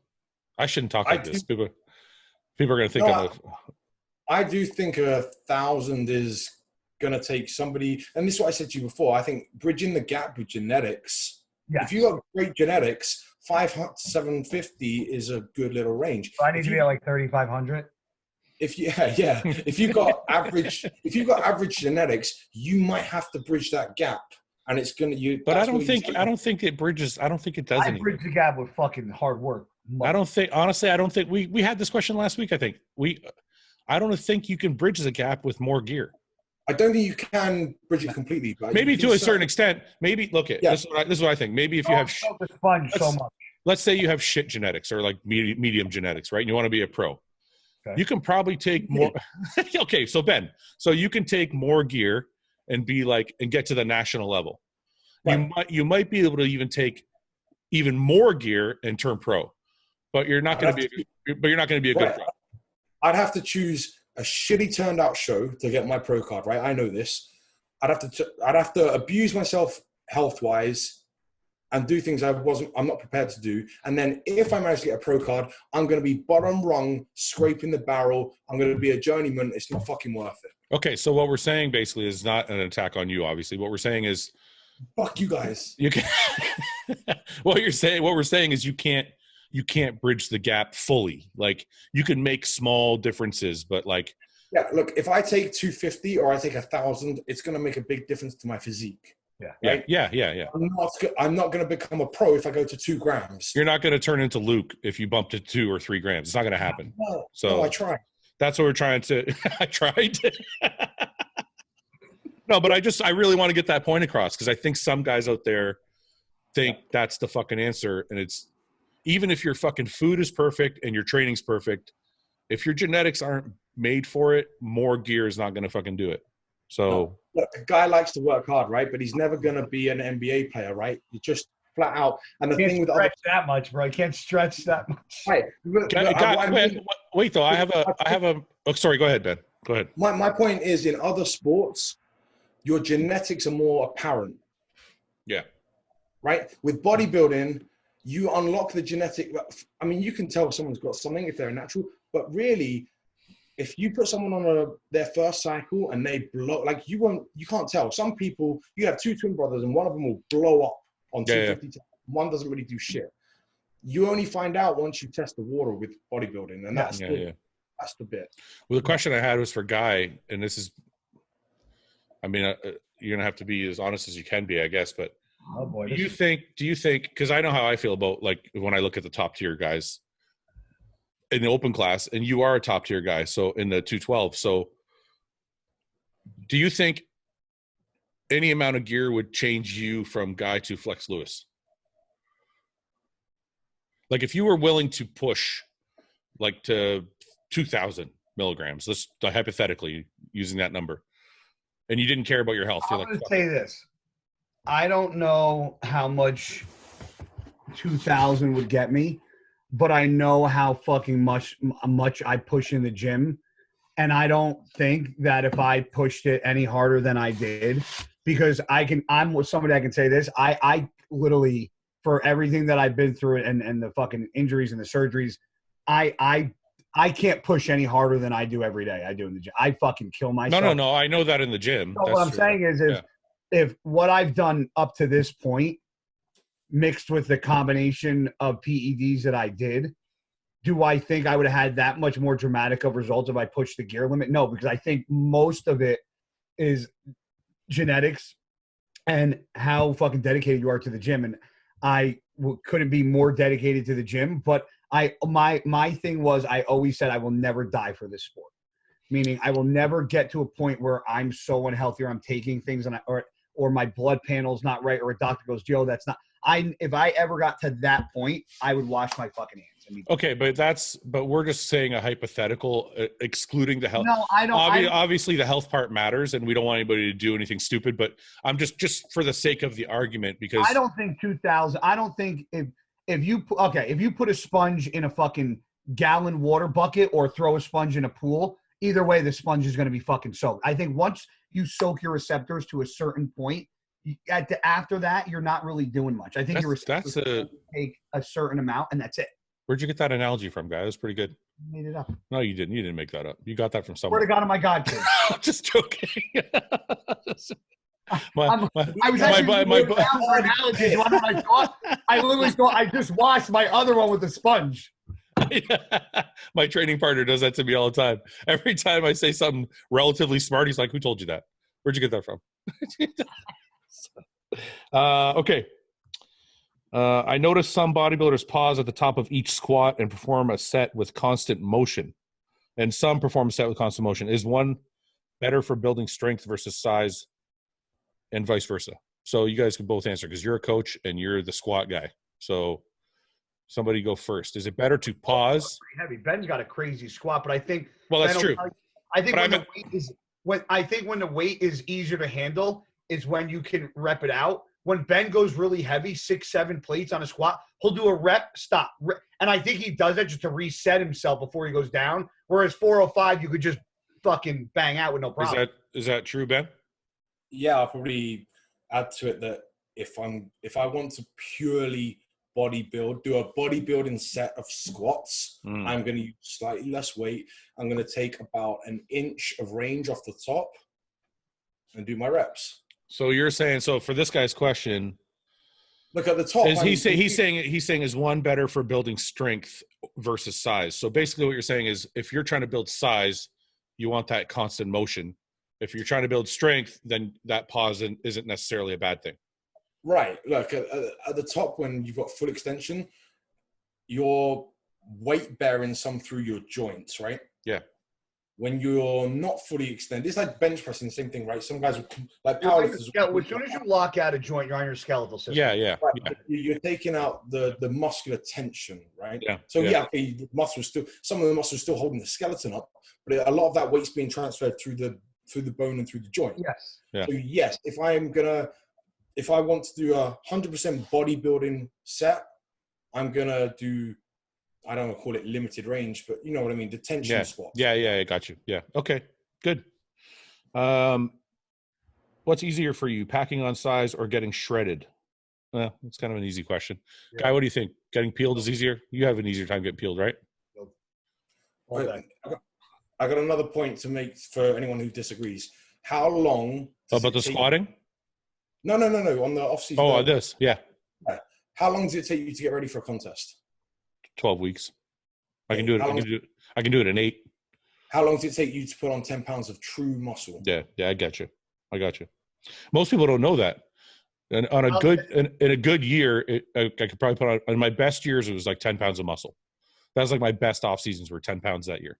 In your early pro, right? Yeah. Like my late 20s, I had like some really good off seasons where I. What did you win when you turned pro? When I turned pro? Oh, I guess Ben never turned pro. So yeah. 40. I was actually asking. I was looking at it and looking at Fouad because he was on the screen, so that's why I said you. I'm gonna leave the room now, guys. I'm trying to make a point. I want to see. I'm actually trying to compare I want to see something. I was 231. I think I was no, wait. Yeah, I think it was 228 or something like that. That's what you competed at. That was my stage weight when I turned pro. What was your best stage weight as a pro? Like when you look good, not like shit. When I won Orlando, I was 258 pounds. So that's what, 30 pounds? Yeah, about almost. Yeah, it is actually 30 pounds exactly. I turned pro 176, so I competed around 207. So about 30, that's about 30 pounds. Yeah. Well, fuck you guys. I want to join in. But the thing is that look at the 30 pounds on me and the 30 pounds on Fouad. It's much more prominent on Fouad. Yeah, I don't know got why. A bigger frame. But I don't think, it's weird when people compare weights because somebody would say, well, fuck you. You never weighed 258 because Jay Cutler weighed 258. And I'm like, the weight doesn't matter at all. Like Phil Heath, when he first won the Mr. Olympia, was probably like 245. Yeah. So when someone goes, oh, Phil Heath was 245, I'm 245, I'm just as good as, I'm like, no, man. The weight sits on everybody differently. Distributed completely. Yeah, different. it's not. I was 248 my last show. Yeah, it doesn't mean anything. I mean, because like if you look at like Ben Pekulski, sorry, not Ben Chow. Ben Pekulski competed at 280 pounds at the Flex Pro in 2011. But he took at that show, no, he took fifth. When he took 2012 was when he took second. Okay. That year he was more shredded. That's why he took second. Okay. 2011 he was a little bit off, but he still looked really good. He took fifth, but he was 280 pounds. But it's all because it's all his legs. When you have big legs, you just weigh more. Like that's just it goes. Well, I don't have a good upper. I mean, I have a good chest, but my shoulders and arms are could be fucking whatever. But my legs are my best body part, which is probably why I weigh what I weigh. Yeah. What's your worst binge you ever had post contest? This one's easy for me. Ben, go ahead. Post contest, I'm not that bad because I eat so much to fill out for a show. After I'm done with the show, I'm like, even your first show ever. Yeah, but maybe he doesn't mean like the first meal after. Could be the first. I think I might. Could be the first few days. You didn't binge at all like the first few days after. The problem is I've been skip loading, right? So I binge on the Sundays. Oh, so you didn't care. That's right. So I really didn't have that, honestly. Yeah. Would you call it skip loading? Yeah, that's what he calls it. Because you load and skip a day training? No, it's Skip Hill. No. The guy's name's Skip Hill. Is his name. Oh, okay. He's the coach. So Ken Hill, his nickname's Skip. And then he had this, they call it skip loading now. It's just his. Okay. It's just a refeed day all day on a Sunday, right? So you rest day Sunday, eat carb up like hard all day. Then Monday to Saturday, you're in a big deficit. Would you follow that cheat day with a high, with like an intense body part workout? Like, would you do legs on the next day? Luke and I would do legs on a Monday. Okay. This one Luke was off season, so we used to do legs later in the week. And then I said, for this reason, I said, hey, I skip load on a Sunday. Can we move legs and squats and everything onto a Monday? Yeah. So I'm good to go. So we shifted everything around, and I used to actually track what I ate on those 3-4 days, and then I got into a groove where I knew what food. Yeah. We lost you there, Ben. Yeah. Oh, sorry. Sorry. I just said that I would follow the same kind of menu every Sunday. I got into a groove. You know what foods you sit with on your stomach and stuff. So once I got into a prep, I kept it regimented. It was a lot of food. Like I'm talking French toast. You know what it's like? You wake up at like 3 a.m. in the morning hungry. I'd be like, right, Sunday started 3 hours ago. So I had to start fucking shoveling food. But anyway, what was yours? I turned pro My first show was in 2003 in West Virginia. And I had to drive home the next day. It was my grandfather's 80th birthday. The next day I had to drive home. And the only thing that was open was fucking McDonald's in fucking West Virginia. And I don't ever eat fucking fast food, so we stopped. You don't? Are you crazy? I eat fucking Chick-fil-A. Dude, McDonald's is the greatest thing ever invented. And how could you say? Okay, we'll get back to that asinine fucking comment. Asinine fucking. Listen, comment. you offended me. I definitely can't sign with your company if that's what you're fucking believing to be good food. But anyway, $26 I spent at McDonald's. I have never been so sick. When I tell you I had fucking Whoppers. I had fucking apple pie. I had 20-piece nugget. I had 2 milkshakes. I had a fucking Big Mac. I was just fucking, I got so sick I couldn't even drive my car. I was in the passenger seat in my Bronco like this.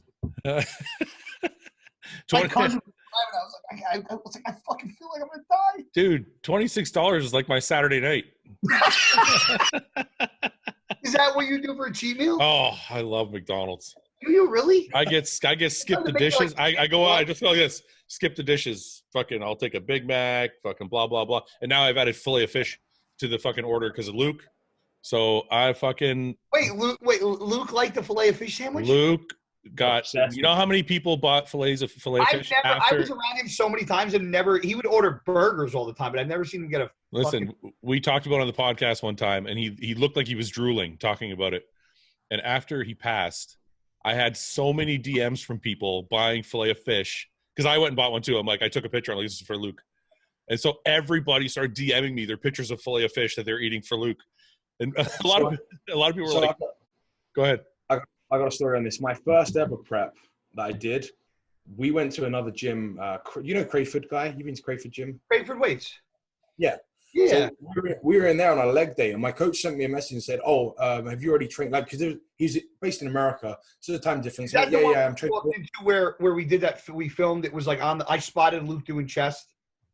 You walked in. There was like the big leg part in the back. That's like there's like it's. Yeah. Right. Yeah, there's that set of stairs in the middle. Yes. Okay. Well, there's a McDonald's right next to it, right? Like they call it McDonald's too. Fouad, not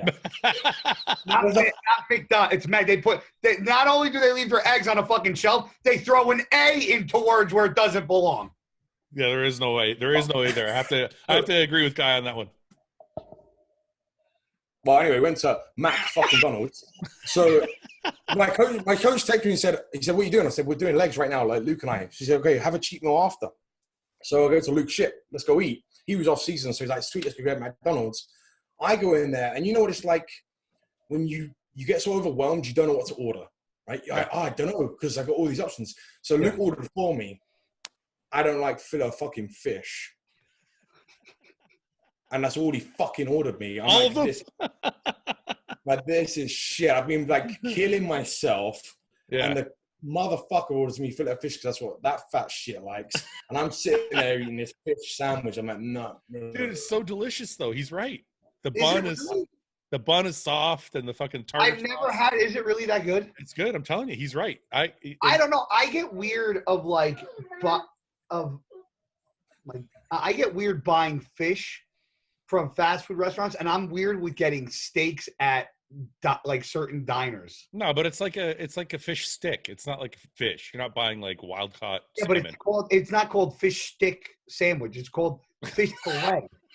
So this is a fillet you're talking about. Look at this. Look how good McDonald's looks. This just looks amazing. Oh, this is all fabricated. This is like a girl that's a 5 on Instagram posting the Baconator. That's a 10. That's not true at all. Well, for one, Whataburger smokes it.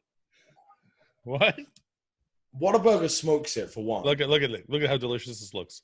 Dude, that looks like something they serve at a high school. Look at the bun. It's like just glistening. Ew, is that fucking horseradish? Is that horseradish? No, it's tartar sauce. Oh, it's fucking gross. Look at Guy, come on. Hotter, juicier, tastier. Look at this. Look how beautiful they are. They're all just a combination of beautiful sandwiches. Yeah, and you get them like that, and they look like a fucking smashed meatball. Right. No, he's right. That on the picture looks great. You get it in person. It's a Tinder girl. I'm extremely happy with my version of McDonald's. It looks like someone's already eaten it twice before you get it. You guys, how can you guys not like McDonald's? Are you crazy? Dude, it's like, I don't know. I'll tell you this. I'd rather go, if I'm going to go to a fast food burger place, I'm going to Wendy's in Jersey over McDonald's any day of the week. Really? I'm going to Whataburger. Absolutely. Whataburger wins. Yeah, but Whataburger's not a real fast food chain. It's this thin.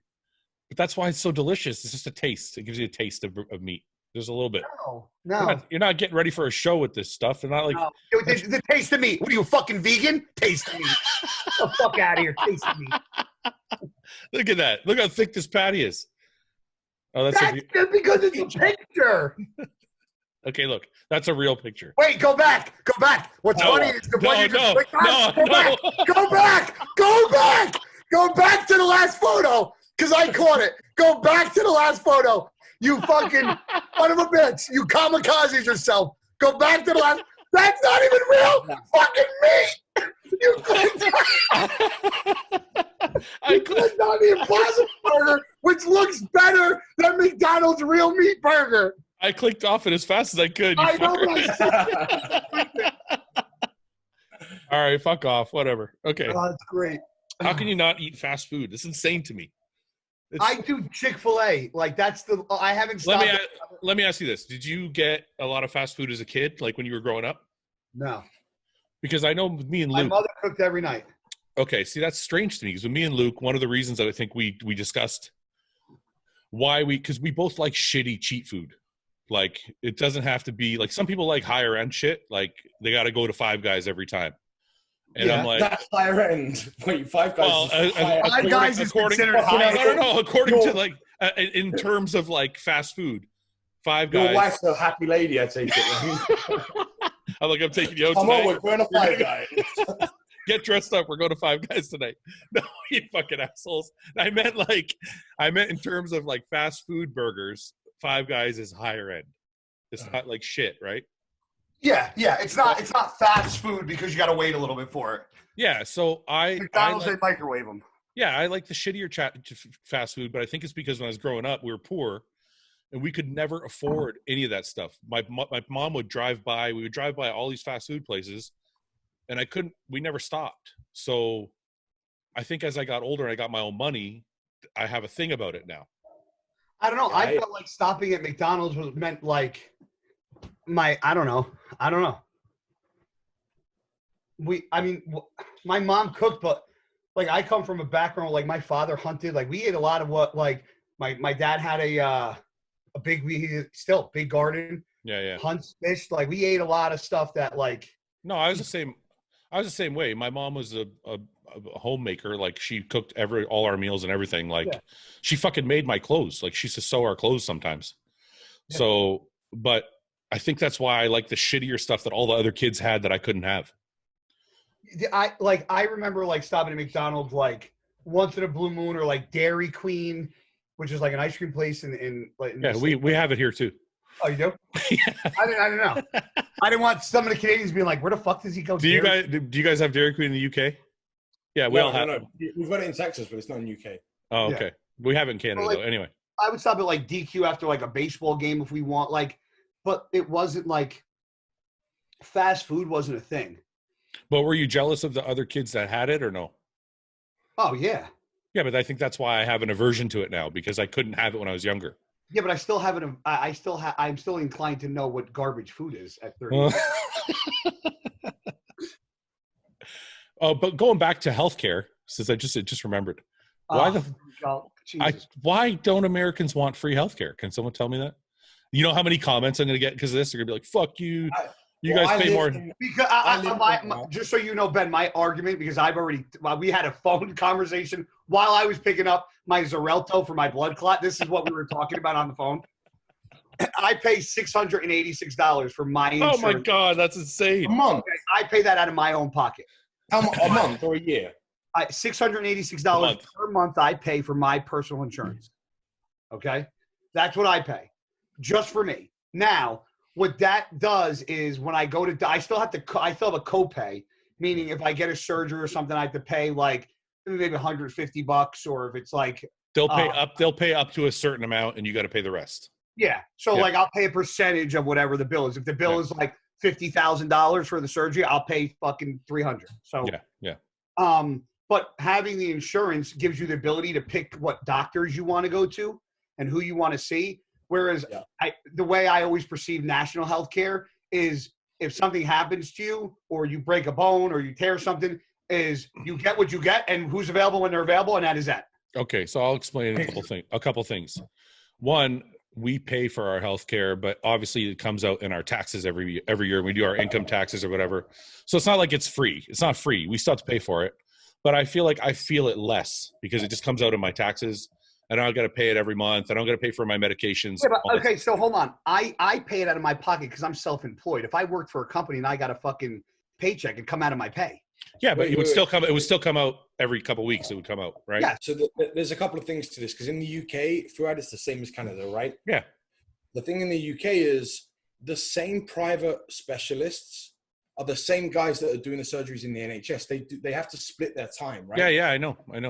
So they have to. So I had after my motorbiking accident, my immediate critical care was NHS. Yeah. Once I had my other surgery down the line, the insurance were paying it, and I went for private.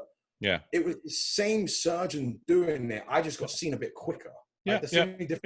But the thing is, in America, they spend so much of the fucking tax money on the military because they think everyone's going to invade them, right? So they're forking out a bunch of money. Careful, Ben. Careful, Ben. You're gonna get yourself in shit. So they're gonna say you got people coming in about defunding the police, and it's gonna turn into. Let's not go there. But I'm saying, look at the per capita spending on their military. No, it's insane. I know it's a massive budget. Right. We don't have that. No, the UK doesn't. We don't either. Yeah. A lot of the tax money gets allocated into our NHS. Yeah, that's a good point. Actually, I've always wondered. I'm like, don't Americans look at that and go, why are we paying $700 billion a year for our military when we're bigger than the next like 10 countries combined? We could be paying, like, if I was American, I would think to myself, okay, we could be paying $300 billion and still be bigger than all of our competitors or people. So it's like and that other $400 billion could go to free healthcare or free college or whatever. Like, you know what I'm saying? Like, that always confused me. And then as far as our healthcare goes, I can still pick what doctor I go to. I don't have to, they don't assign you a doctor. I have a sports doctor that I go see. I picked him. I called him. I said, I want to come see you. He's okay. I got room. And I booked in. I see him whenever I want. Is that because you're who you are though? No. You can go to. I'm not saying you're important or anything. I'm just no. I don't. No, but this is what I'm trying to say. Like, you can go to a doctor and they can be full and they can turn you away. Be like, no, I have a full client list. I can't take you. Yeah. But you can go to every doctor and ask them if they'll see you. And if they have an opening, they'll see you. They don't the government doesn't assign you a doctor. Yeah.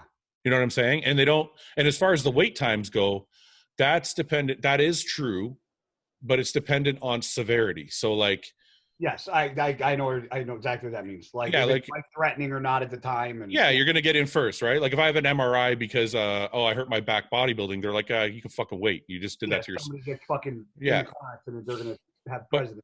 Yeah, but then the nice thing about Canada is if I really want to get that MRI done, I can go pay for it somewhere and have them do it. So I'm not fucking out. You know what I mean? Like, I don't have to wait if I don't want to. I think I asked you this. What happens if I was there and something happened to me? No, you're taken care of. Nothing. You just take it to the emergency room and they'd fucking take care of you. And what happens to the bill?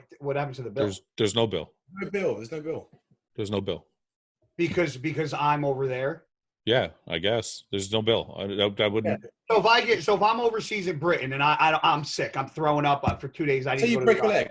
You break a leg. You get taken into hospital. They'll do the surgery on your leg and send you on your way. You have to show them like your passport and like you have to give you basic information, but there's no bill that goes with it. Yeah, like I'm scared if I get hurt in the States. Like if I go train in the US and then they can do anything to you.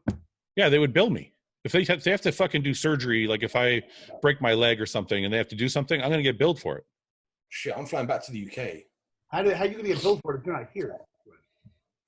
Well, I don't know. I mean, they're gonna try and bill me. I don't know if they'll be able to. They billed Luke. Luke. So the LA Pro, he got real sick. We were in the ER right after the pre-judging. Oh, that's probably fucking ridiculous, Bill. It was $12,000, and they billed him. They emailed it to him. And because it's a private hospital, it's difficult to really pay it if you're out of the country. Yeah. Like, they can't really make you do it. Yeah. I mean, he did, but, like, if he hadn't, there's no one coming after him with a bill, Anyway, just a question I always have. I feel like a lot of the people that need the healthcare are convinced by the news or convinced by their politicians that they're going to get fucked over and you're not going to be able to see your doctor and you're not going to get this and you're not going to get that. And I'm like, I don't think it's that, dude. I think it's more of that. This is just how it's been for so long, and this is what we're used to. I know, but like, there are people that want to. Would I like to save my fucking $686 every month and put it in my bank? Absolutely. Would you rather pay it all? Like, let's say right now you pay $700 a month, right? Yep. Let's say somebody came along and said, "Guy, you're going to pay $350 a month, but you're going to pay it all at once at the end of the year." Done. That's what would happen. Done. That's the difference. Done. So, okay. Now on to the more important questions. Would you rather wear somebody else's dirty underwear or use their old toothbrush? Toothbrush. Ah. No, underwear. I'm going underwear on this one. I'm going to flip it inside out and wear it. Yeah, but what happens if somebody's got like the old little dribble dick? Ah. Go if they have herpes. That doesn't matter. Oh, yeah. Yeah, it's like a skin contact thing. What if they got it in their mouth? I'd rather have a cancer store than a fucking something on my schmeckle. That's schmeckle. I don't know, man. When you say schmeckle, it makes it sound small. You shouldn't say schmeckle. So that's a tough one. I like to go the straight route, so I'm gonna go toothbrush. I can clean a toothbrush. Here we go, fucking Luke. No, I'm not. I'm just saying. I can This clean is the nothing. underwear. This is you take it out of. This is somebody brushed their teeth, put it back. You picked it up and brushed their teeth. Somebody fucking took their dirty drawers off, and you had to put them back on. There ain't no fucking ins and outs with this. If you're washing the toothbrush, if you're washing the toothbrush, I brush okay. Would you rather me brush my teeth, put the toothbrush back, and you have to use it, or me cut my fucking grass, do some yard work, come inside, drop my fucking trousers, and you got to put them back on? That's what it is. Pick your poison, bro. I'm fucking torn. I don't know. What did you pick, Ben? Ben would rather put his nuts next to mine. What would you do? I think I'm going to go toothbrush. You can't believe this is a fucking debate. I'm going toothbrush. What was the debating process in your head? Because I don't want to put over. Because if I put your toothbrush in my mouth, that means I'm putting your mouth in my mouth. That's disgusting. It's not less disgusting than you putting your. Forget it. You know what I mean? No, all right. I'm still sticking to underwear. There's no way. I don't know if you're. How can that? That's. Okay, but wait a minute, guy. This is a guy who eats chicken and rice with a spoon. You can't fucking. His judgment's fucking. Into fucking sense. Yeah. And my eggs are warm as well, so fuck you both. Your eggs are warm before you cook them. It's weird. You know how many fucking people keep sending me spoon DMs? I've blocked like 30 people. I just sent you the text. Well, you blocked them. I blocked them as soon as they send me the D. I just blocked them. I'm like, you're blocked. Did you really? No, I'm just joking. Poor fan. God knows that you're an arsehole. Although Guy sent me ground bison with rice with a spoon, and I agreed with him. Yes. That was different. And then I sent you. Then I sent you the chicken one with a fork. Yeah. See, that makes sense. I don't know why that doesn't make sense to you, Ben. The chicken is chunky. It goes on a fork. Yeah, you could. Okay, ground bison. Yeah. What if you got ground chicken? Well, if it's ground, it's different, and you can scoop it properly. So picky. Just a spoon for everything. It works. It was one. You can't pick and choose which and which. No. I agreed. Was one. Okay. Well, all right. So you're telling me we agreed when it was for everything. Hold on. So it's easier to eat a salad with a spoon? Eating a fucking salad. I'm not eating a fucking salad. He got you there, guy. He got you there, guy. Oh, so now we're gonna complain about what we do and don't eat now in the fucking. Hey, you're gonna eat ice cream with a fucking fork? Good luck. I could eat ice cream. I've eaten ice cream with a fork. Not at the end. It's fucking cold. You're not waiting until it melts.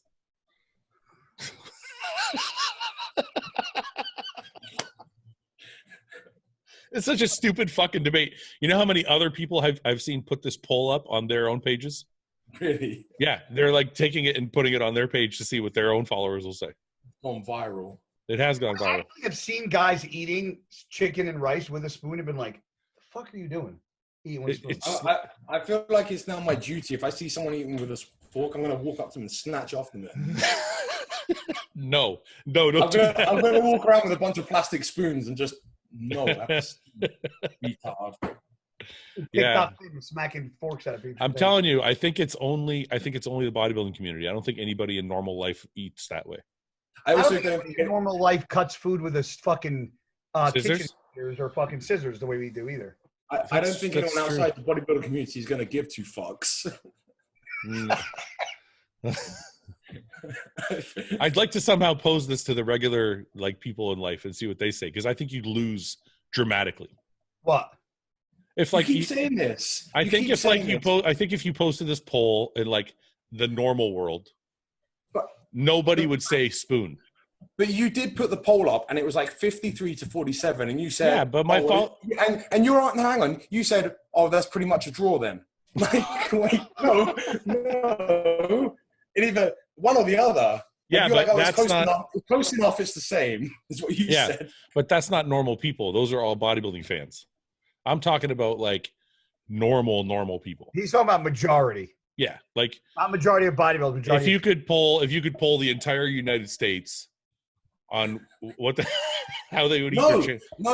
No. See, that's a bad demographic because they voted Trump in, so their vote doesn't fucking count. Oh, you're gonna get so flamed after this show. The comments section. You want to move out of Texas? Now you've gone after Trump and you gone after the military spending. You're fucked. You just. Yeah, I'm done. I know I'm done. But I'm wearing this. It kind of gets me out. This is a one. Yeah, it's like a balance. It's a balance. Yeah. Okay, guys, we've been on for like a little while. Is anything else? We're gonna cover anything else, or are we good for this week? Oh, can I do a shout out? Yeah, of course. So we recorded yesterday morning. Yes. So I go in my gym right after, because that was like just before I trained. Yeah. Go in there, I'm training. The gym we've got is like, it's open to members, but no one is ever really in there. Finishing up my session, and then I go to the bathroom, come out, and there's this guy walking around, and he's got his phone in his hand and headphones in. And I was like, oh, hey, kind of just give him he looks at me like super confused. And then he walks over and was like, I'm watching you right now. He was watching our podcast, had no idea that this was our gym. That's fucking hysterical. That's amazing. Considering I live in buttfuck nowhere, right? It's in the middle of nowhere. He's like, oh, I knew you lived in Texas, but I didn't realize you lived here. And I was like, yeah, like this is like my wife owns this gym. And he's like, and he showed me the phone. He had you and I on the split screen on YouTube. And he's like, oh, I was going to join for a membership. His name is Dylan. Hilarious. Yeah. His name is Dylan. He said to me, he was one of the first 200 people that started listening to your podcast when you very first started it. So I want to give him a shout out because I know he's not on Instagram. He just follows the podcast. So anyway. I'm amazed at that sometimes, because yesterday I was walking into the grocery. Was it yesterday or the day before? Day before, I was walking into the grocery store. The guy on the way out fucking pulls me aside. Hey man, I watch your podcast. Just like a normal looking dude. And I'm like, it's really fucking weird. I'm like, I don't know. I guess a lot of people are watching, but it's a good thing. Of course. Are we going to roast anybody? Yes. You want to roast someone? Okay. We'll roast Guy. I can do that topic easily in like a minute or less. On a serious topic, Guy, you're qualified for the Olympia, right? Yeah. So you're working with Chris right now? I don't know if you've already answered it. I don't really work with Chris, keeps an eye out, but. Well, actually, I know Chris and Jay kind of. Yeah. But I'm still with Chris. I sent them pictures, I think, once this off season. It's so when are you dropping? What's the plan? Because it's December, right? So I'm taking. I've decided I'm off for 8 weeks because of the clot. And I got to be on Xarelto for 3 months, which again, it's like my luck just never catches up to me. And then I'll do an 8-week my last off season, and then that'll be 16 weeks out, and I'll either go another 4 or 6 and then take and diet for 10 weeks. Because I dieted for 7 weeks before. I got ready for the 2017 Arnold Classic in 7 weeks. Shit, you were dieting for about 30 weeks last year because you were 39 weeks. 39, fuck. But yeah, so yeah, I don't it'd be nice to do the Olympia, be in that, in the mix for the top 3, top 5, and not have to requalify again. I've never done that. I've been best 6th, and I just don't feel like doing the monotony of like having the fucking prep in the middle of the year and then stop for a little bit and then start back up again. Yeah, I got you. We have this gentleman here would like to be roasted, and I don't know why, but how bad is it? Could be pretty fucking bad. I can't ask this kid. Fucking was always commenting on my shit and sending me DMs. I can't. Is he? Yes, you can. He wants you to. He wants you to. He wants you to, guy. Glad you can, because there's something very close to that fucking pointer that I can't. I am legally not allowed to talk about. What? What am I missing? Oh. Ben, you're cutting out. Ben's got it though. I know Ben's got it. I heard him. Yeah, M-Fit Ups. It's the supplement company. Oh, he works there? No, he's an ambassador. Some fan. Oh, dude, you need to leave that shit. Oh, he will. As soon as Guy signs with Hostile, that'll say Hostile Sups on there now. Yeah, we can change it. We can change it. Well, we don't have ambassadors yet, but it should say Hostile Subs anyway. That's number one. I get people now still messaging me about my Centurion Labs.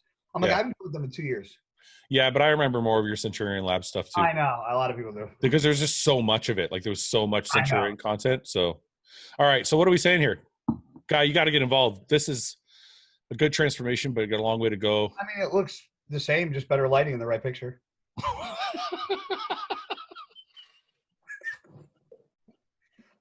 Are we giving compliments or roasting them? It's like Cisternino. This guy lost. You know, this is Ben, dude. What is that? We gotta get Ben. We gotta get Ben a new difference. There's a big difference. Ben, I didn't hear anything you said. The internet. It's the internet kind of. I gotta buy you a new internet. It's a 70-pound difference. It's a big fucking difference. I know that. That's the best part. Is he lost 70 pounds. The guy's like, it's just different lighting. That poor fucking guy. Nah, he was. I have trouble roasting. I do. I don't know. Like maybe I. Why is he wearing white tights? It's like you, Ben. But he's wearing white. The only thing dirty are his knees. Oh, that's not good. Kevin, why are your knees dirty, buddy? You and your guy's buddy's got a shirt off. It's a little suspect. It's a little suspect. And they're on a yellow brick road. Oh, that's suspect, buddy. Suspect. And they're both wearing tights with shorts over it. So, but that's the issue I have. Don't put shorts over the top. Either commit or don't bother. Yeah, that's. When I wear tights for leg day, I wear them under my pants so nobody knows. You don't like the whole tights for leg day kind of thing? I don't need to see anybody's fruit cup when they're squatting. I'm good. Why are you looking at their fruit cup though? Because everybody that fucking there's a guy in my gym. I wear tights all the time for legs. Hold on, there's a guy in my gym. I hope he doesn't. I pray to God. It's probably only guy I hope doesn't watch this podcast. He wears fucking tights with boxer briefs. They're boxers underneath them. So he walks around and his entire middle area, around his crotch, upper thigh, looks like just mashed potatoes. Like somebody dumped mashed taters in his pants. I wear tights for legs when I'm leaner, when I'm a little leaner than I am now. This is when your mom says, "Ready, kids? 1, 2, 3, so big." Oh fuck! What else? Oh, what's this? It's another transformation. Just a different pose, right? Why is he in his little sister's room? Look at the pink shades. What is that? Oh, this back here? It's all pink. He's got Christmas lights around the fucking mirror here. That's fucking funny. Oh my God. It's not. I couldn't post stuff like this if I was like. I don't understand it. Cannot lose sight of your goals in life. You need to picture yourself in the position that you want to be. You need to have a deadline, period. He's trying to motivate. I'm just reading it. Is that motivating? Those are my fucking, those are Guy Cisternino wrist wraps from Gasp. Shout out to Kevin O'Hale. Yeah, you can't say anything, dude. He's like your fucking number one fan. I message him all the time. So he can, if he says one word to me, I'll fucking find him. There's not too much to roast. He's a little chubby. I wouldn't post. I probably wouldn't post stuff like this. but that's just me. I think that's a good pose. I think it doesn't do him justice because I think he should have done a completely different pose. We're not good at this. We should stop roasting people. I'm good at it. No, you're not.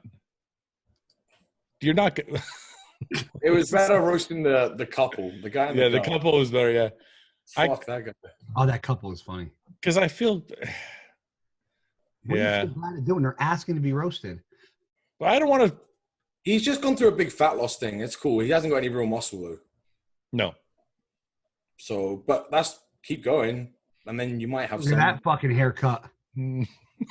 You know your parents hate you if you rock that thing. Yeah, What do we got? He's got to stick to like he does a lot of like fat to like not so fat. He asked Jay to do this 100%. Jay does it in every picture, bro. No, I'm 100% positive. He said, "Can we flex our arms?" Well, I'm pretty sure Jay didn't ask him for the fucking picture. That's what I'm saying. So I'm like, but why did you do that? It's nothing. There's nothing here. I think people like to actually compare how small they are to pros. Is that why, or does he want to I compare got and it. see maybe he's close to the same size? Is that what he's doing? I mean, in the side Oh. chest, he's fucking close. He's throwing up Oh, gang throwing up- signs. now we throw up gang signs. Throwing up Okay. gang signs. All right. All right. Hey, calm down. These guys look hard. then As, maybe these by- guys look by hard as your- fuck. But They- maybe by your standards, your standards, he is small. Maybe in real life, like the general population, he's pretty big. I think he hangs out with these guys on purpose. The so problem is you guys he feels think he's big. at a fucking bar here drinking with his friends. He's in his parents' basement. That's just No, seriously, think about it. Look at this guy. This guy weighs 120. This guy weighs 130. He's the big guy. He's the big guy. He's the big guy in the group. He's the workout guy. He's probably the guy that smacks around everybody that fucking picks on his Holy little- shit! Look, how did you let yourself get to this point? McDonald's. Too much McDonald's. I like that's crazy. $30 McDonald's orders. I could. 26. I don't think I could get to this point and be like, I'd be like, before I got here, I'd be like, I have to do something. Why? I want to see Brad Pool. Is this him He's bulk? Is this him bulking? Because why is he posing? Is this like a bulking phase? I hope not. I hope that's like the very start of his journey. But why is he? He's doing a side chest. Never forget where you started, but never be satisfied Yeah. with how far you've come. 1 year It's a between start. these photos. Okay, yeah. Start point. If that's his start point, then he's just a fat kid. Hmm. Check out the rack pool. Wait. Oh, there we go. Let's You see. think he's prouder? Oh, above the knees. I hate that. That's how you do them. No, I do not. I go below my motherfucking knee every time. I'll take a Oh, fucking picture of it. shit. You want to Here come at we me? go. Guy, below the knees for you is a deadlift from the fucking floor. It doesn't count. Shut up, bag. Not a rack pool. Go ahead. I know what he's gonna do. He can go all day long. Go right ahead. I want to see it. Go right fucking ahead. We're gonna. Oh wait, I don't want to go to My your story. Let's see what do we have here, guy. Where's your last? This is amazing, by the way. Look at that. The barber's really shut down for that long, huh? I wouldn't be posting shit like this. All right, that was pretty good. Anyway, where's your rack pulls? Let's find one. Hold on, you fucking psycho. Well, I'm trying to find your rack pulls. I know they're not anywhere. I haven't seen one in a while. Well, because there hasn't been done in a while because gyms have been closed. Slow down there, fucking Spartacus. Go back up. What, are you done this one? You're going so goddamn I fast. don't see any. I can see what I'm looking at. Well, it's because you're a computer. It's fucking weird on mine. Okay, we got some squats there, some dumbbell press. Oh, here we go. What's this? Is it a That's deadlift? barbell rows. It's a barbell rows? Mhm. All right. what But do you, we wait, got? and I'm saying there might be rack pulls in that video, like towards the end.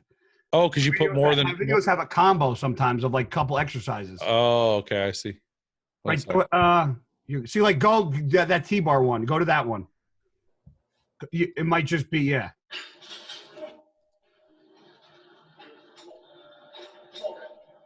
Joe Bennett would have a field day with this, huh? I know. Joe is so mad at me for using the close grip. It's like you Oh, no, shouldn't it's a drop set. use the close grip. It's not good.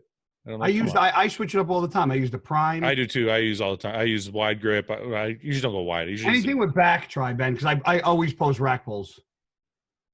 Apparently not. No, I'm saying, but it's not. I don't just post that. I'll post 3 exercises from my day. not just one. I wish I could fast forward. I know. Why did you use quarter plates on the one and now you're using 45ers? Sometimes I just want to go fucking heavy and I care more about thickness. Sometimes I care more about squeeze. Yeah, I get the same thing. Really fucking drops it. That's pretty impressive. I'm actually getting pissed. I'm trying to fucking look for rack pull video. It's like a four-time body weight row. That's pretty cool. I don't know if we can find it. There's definitely just rack pulls. I know there is. I've seen them a million times. Now I can't seem to find one. There's a lot of T-bar rows. Christ. There is a lot of T-bar rows. Try it like that back one. Try that.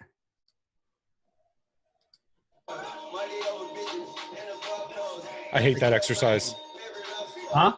I hate that exercise. I love it. You can't use any weight. It's fucking hard as shit. It's not that. I just feel like I can't get the bar hits the bench too early. I feel like I can't get back far enough.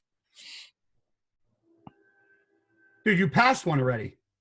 What do you mean? Go up to the top. I just found one. Go up to the top of my page. The top. The top of my page. Okay. Yep. Okay, now go down. Go down. Keep going. Keep going. Slow down. Slow down. Right. No, not down. Down. Down. Right in the left corner. Right there. Okay. Now you look. I'm even standing. That's your fucking knee. That's your above your knees. Take a picture. I'm standing on a box. My knee is above that bar. I will take a picture at the gym today, standing on that box with my pants pulled up. My favorite. Always standing on a box. It doesn't fucking count. I got to do that to get the fucking stuff out of the cabinet too, but I got to do it for rack pulls, bro. My favorite, honestly to God, guy, I can't. My favorite is to get you screaming. All right, so that's above your knee. It's not above my fucking. Look, wait, pause it. Look in the mirror. Look in the mirror. It's below my knee. It's literally below my. Your knee is right. Hanging over it. Your knee is right here, and then here's the bar. No, it's not. You are so. I'm gonna fucking kill you. It's right. God. It's right in line with your knee. No, it's right below my kneecap. Literally, it's right here. Dude, I can't see myself because you got the. Why are you bouncing it so hard? Because it's light. It's only fucking 6 plates. Stop for what? About with them getting momentum off metal. Guy, you're the best, man. I swear to God. All right, let's see, Kevin. Let's see. He got this above the knee shit from you, so let's see what he does now. Fuck, Kevin. Way to go. It's exactly the same. That's the same height. Wow, his form's great. I'm actually impressed. He's not bouncing. 2, 3, 4, 5. See, his shoulders are rolled really forward. I tell people they got to keep their subscap contracted. Well, you got to roll it back, Ted, to get the contraction. But he's using 6 plates there. Are those 45, 45? They're all 45. I think the last one's a 45. If it is, it's 6 plates. Hey, he's not balancing either. Yeah, he's got better form than Guy. Hey, shit happens. Back to. You know what? I don't Big guys and little dogs. Never understand it. Why do you have a thing against that? Luke had a. I always used to laugh at Luke's things with his dog. Crazy. Yeah, I wasn't a fan. Why is he squatting in like a fucking outfit to go out in? He's got to go out to dinner right after his girlfriend. Not missing dinner tonight. You're meeting me right at fucking 8 o'clock. He's like, let me get this quick squat in. Hey, baby, please. No, they're going for a fancy meal to Five Guys after. Look, give 100. Why? First of all, why is this in quotes? But because he's giving 110% to working out, his girlfriend, and his fucking gym attire. No, but it says don't listen to the naysayers. Like, who the fuck is your naysayer? The people at the gym go, why the fuck here in the flannel? Yeah, but who's? Oh wait, we got a video. Why is he wearing dress pants and a fucking what the fuck? Bro, prom was fucking tonight. Gotta get that squat in, babe. He's getting a pump in. You gotta fill out those fucking khakis. Form's not bad. All right. Oh wow, I'm glad his fucking friends say the same shit as us. If you read the comments, who the fuck wears a flannel to the gym? Look at this. Same, just like Guy, right at the knee. Dude, bro, you really think I fucking do that? You fucking twat. Some people think that's okay. It's not okay. But some people think it is because you're not working your hamstrings. You're just working your low back. So you don't have to go. Oh, and I do it because I have 2 herniations and 2 bulges on my L4, L5, L5, S1. It's hard for me to pull from the ground. Do you think he does this exercise a lot because he can put a lot of plates on the bar? I think he does it because his idol's got Cisternino. Next fucking picture, please. I'm back. Why is he back from what? Where the fuck did you go? I find it funny sometimes when people write their captions. I'm like, where did you go, Kevin? No, he said he had an injury. He says he hasn't done legs in 2 weeks and his back was. Tonight's session was easily the best workout I've had since slipping my disc in my lower back. Oh, he's back from an injury. Did anybody know he was gone? No, but he's hardest worker in the room. That's how we do. Oh, I forgot to see that down there. That's how we do. All right? Don't forget it, Kev. Hey, Kevin, you're not the hardest worker in the room, buddy. Kev, that's how we do, son. If you're the hardest worker in the room, you better go to a fucking different gym, dude. What do we got here? What do we got here? What's the caption? Probably my last workout for a little while because of this damn back injury. Why are his hands so close? I don't Listen, know. This is all triceps. What the fuck are you doing? Move your hands out. My wrist would wreck off of that. Yeah, it'd be broken. See, I don't go too far, but I don't go too close. I go like right here. Yeah, shoulder width. If I go too wide, my shoulders kill me. He looks like a big dude, eh? Is he a coach? I don't know. Or is he the water boy? Now he's dressed up for basketball too. Oh, he is a coach. Wow, and he hates his players. Coach of the year. What do we got here? Hood rat to hood rat. I don't know what this transformation's supposed to be on that one. What do we got here? Safety squats. Plate and a quarter. Going heavy. It said, what does it say at the bottom? Really got after it today. There's a fucking plate and you're wearing knee wraps. What do you mean you really got after it today? It looks like, yeah, Jesus, you got more fucking shit wrapped on you. We got the intensity very high today. Did you burn those calories off from Thanksgiving? Did you lift on Sunday? Get better today because you might not have tomorrow. Hardest worker in the room. Jesus, guy, I think that's how we do. Again, that's how we do. This shit drives me crazy. This is the shit that drives. No, Kev, don't listen to fucking Fouad. That's how you do, son. He's got a belt. He's got the knee wraps, and he's got a plate on the bar. It's like and then he's got to go home and write about it. And I'm like, see, it takes him longer to put on that outfit before each set than it does for him to perform the set. It's fake motivational bullshit. Why don't you just call it what it is, right? Just write a caption about what you were doing rather than that's what I do. Yeah. 120%. No one's going to outwork me. Blah, blah, blah, blah. Yeah. Okay, here. Yeah. Not a video. What's this? More rack deads. Let's see. Yeah, that's his go-to exercise. It's his go-to because he can put 5 plates on it. Look how close his fucking feet are, too. That's like all hamstring glute. Yeah, Kev, you got to fucking work, bro, on this. What's this one say? You're doing that. Once I'm on that platform, I'm war ready. Let me go down to the bottom. Oh, I'm still going to say it again. That's how we do. My man. My man. Oh, my God. That's hilarious. He's team guy, so this is on you. He got all this. Is this why he's dressed in pants and a hoodie? Because I dress like that? Yeah, he's your fucking go-to, man. I dress like that every day. Is this rack deads again? This better not be. This is fucking by his fucking baby sack. Trying to keep as heavy as possible while I'm in this caloric deficit. Heavy compound movements. Compound movement of what? Look where his fucking knee is, Fouad. No, he's rowing. Oh. He's rowing. What the fuck is this guy doing? Why are guys doing hip thrusts? Why is the guy behind him fucking hip thrusting his That's what I'm saying. Why the fuck are guys doing there's so many guys. Would you do a hip thrust with a guy bent over in front of you? I wouldn't. I wouldn't do a hip thrust. Wait. Is he from Jersey? Because that would explain a lot. I don't know about you, bro, but I've never done a fucking hip thrust in my life. I saw a guy at the gym one day and I was like, he was excited because the gym got, that hip thrust machine. Oh my God. He's like, you know what they're getting? I'm like, dude, why are you doing hip thrusts? He's like, oh, my glutes. I'm like, why do you want a big ass? What the fuck is wrong with you? He's like, my girl likes it. I'm like, just squat then. Squatting will give you a big ass. Like, why? Why? I don't know. But guy, look. You gotta get a fucking shirt made up, bro. That's how you do. Look at this. Wait. Go back to. This Okay, one? I thought I saw something. This one? What is he doing? Every day is a new opportunity, guy. Approach every day as a great opportunity. Don't waste a second. So we take knees now at the weight room on top of everything else going on. Can we that's ridiculous. He's really motivational. But it's fake He's motivation. from Jersey. He's got to be from New York. Wait. Here's a little clip from some nice hamstring workout. This is actually not that good a hamstring exercise. Yeah. His feet are way too low, first of all, but leg press, the whole leg press hamstring thing is not even that great. No, I do the vertical for my hamstring, my feet wide and toes Vertical. out. Yeah, vertical. Yeah. Or this with a single leg. And I know. Wait, let's hear his explanation. I know it's a leg press, and I know the leg press is meant for the quad, but you can place your feet so many different ways to hit different parts of the leg. I choose to do a high, decently wide stance to focus more on the glute, hamstring, and upper quad. Why the fuck? Okay.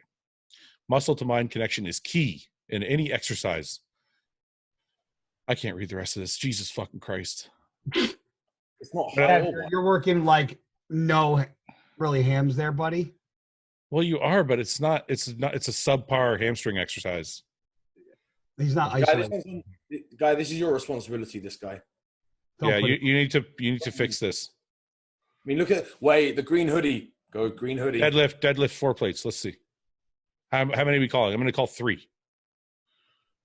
I don't know. He can't. He gets it so far above his knee. Like when he fucking rack pulls, I don't even know if he's got fucking 2 in him. Oh, let's just do it, Kevin. Come on. Let's do it, Kevin. You got 2 more. Oh, my God. Oh, you fucking gave up. Hardest worker in the room, you give up?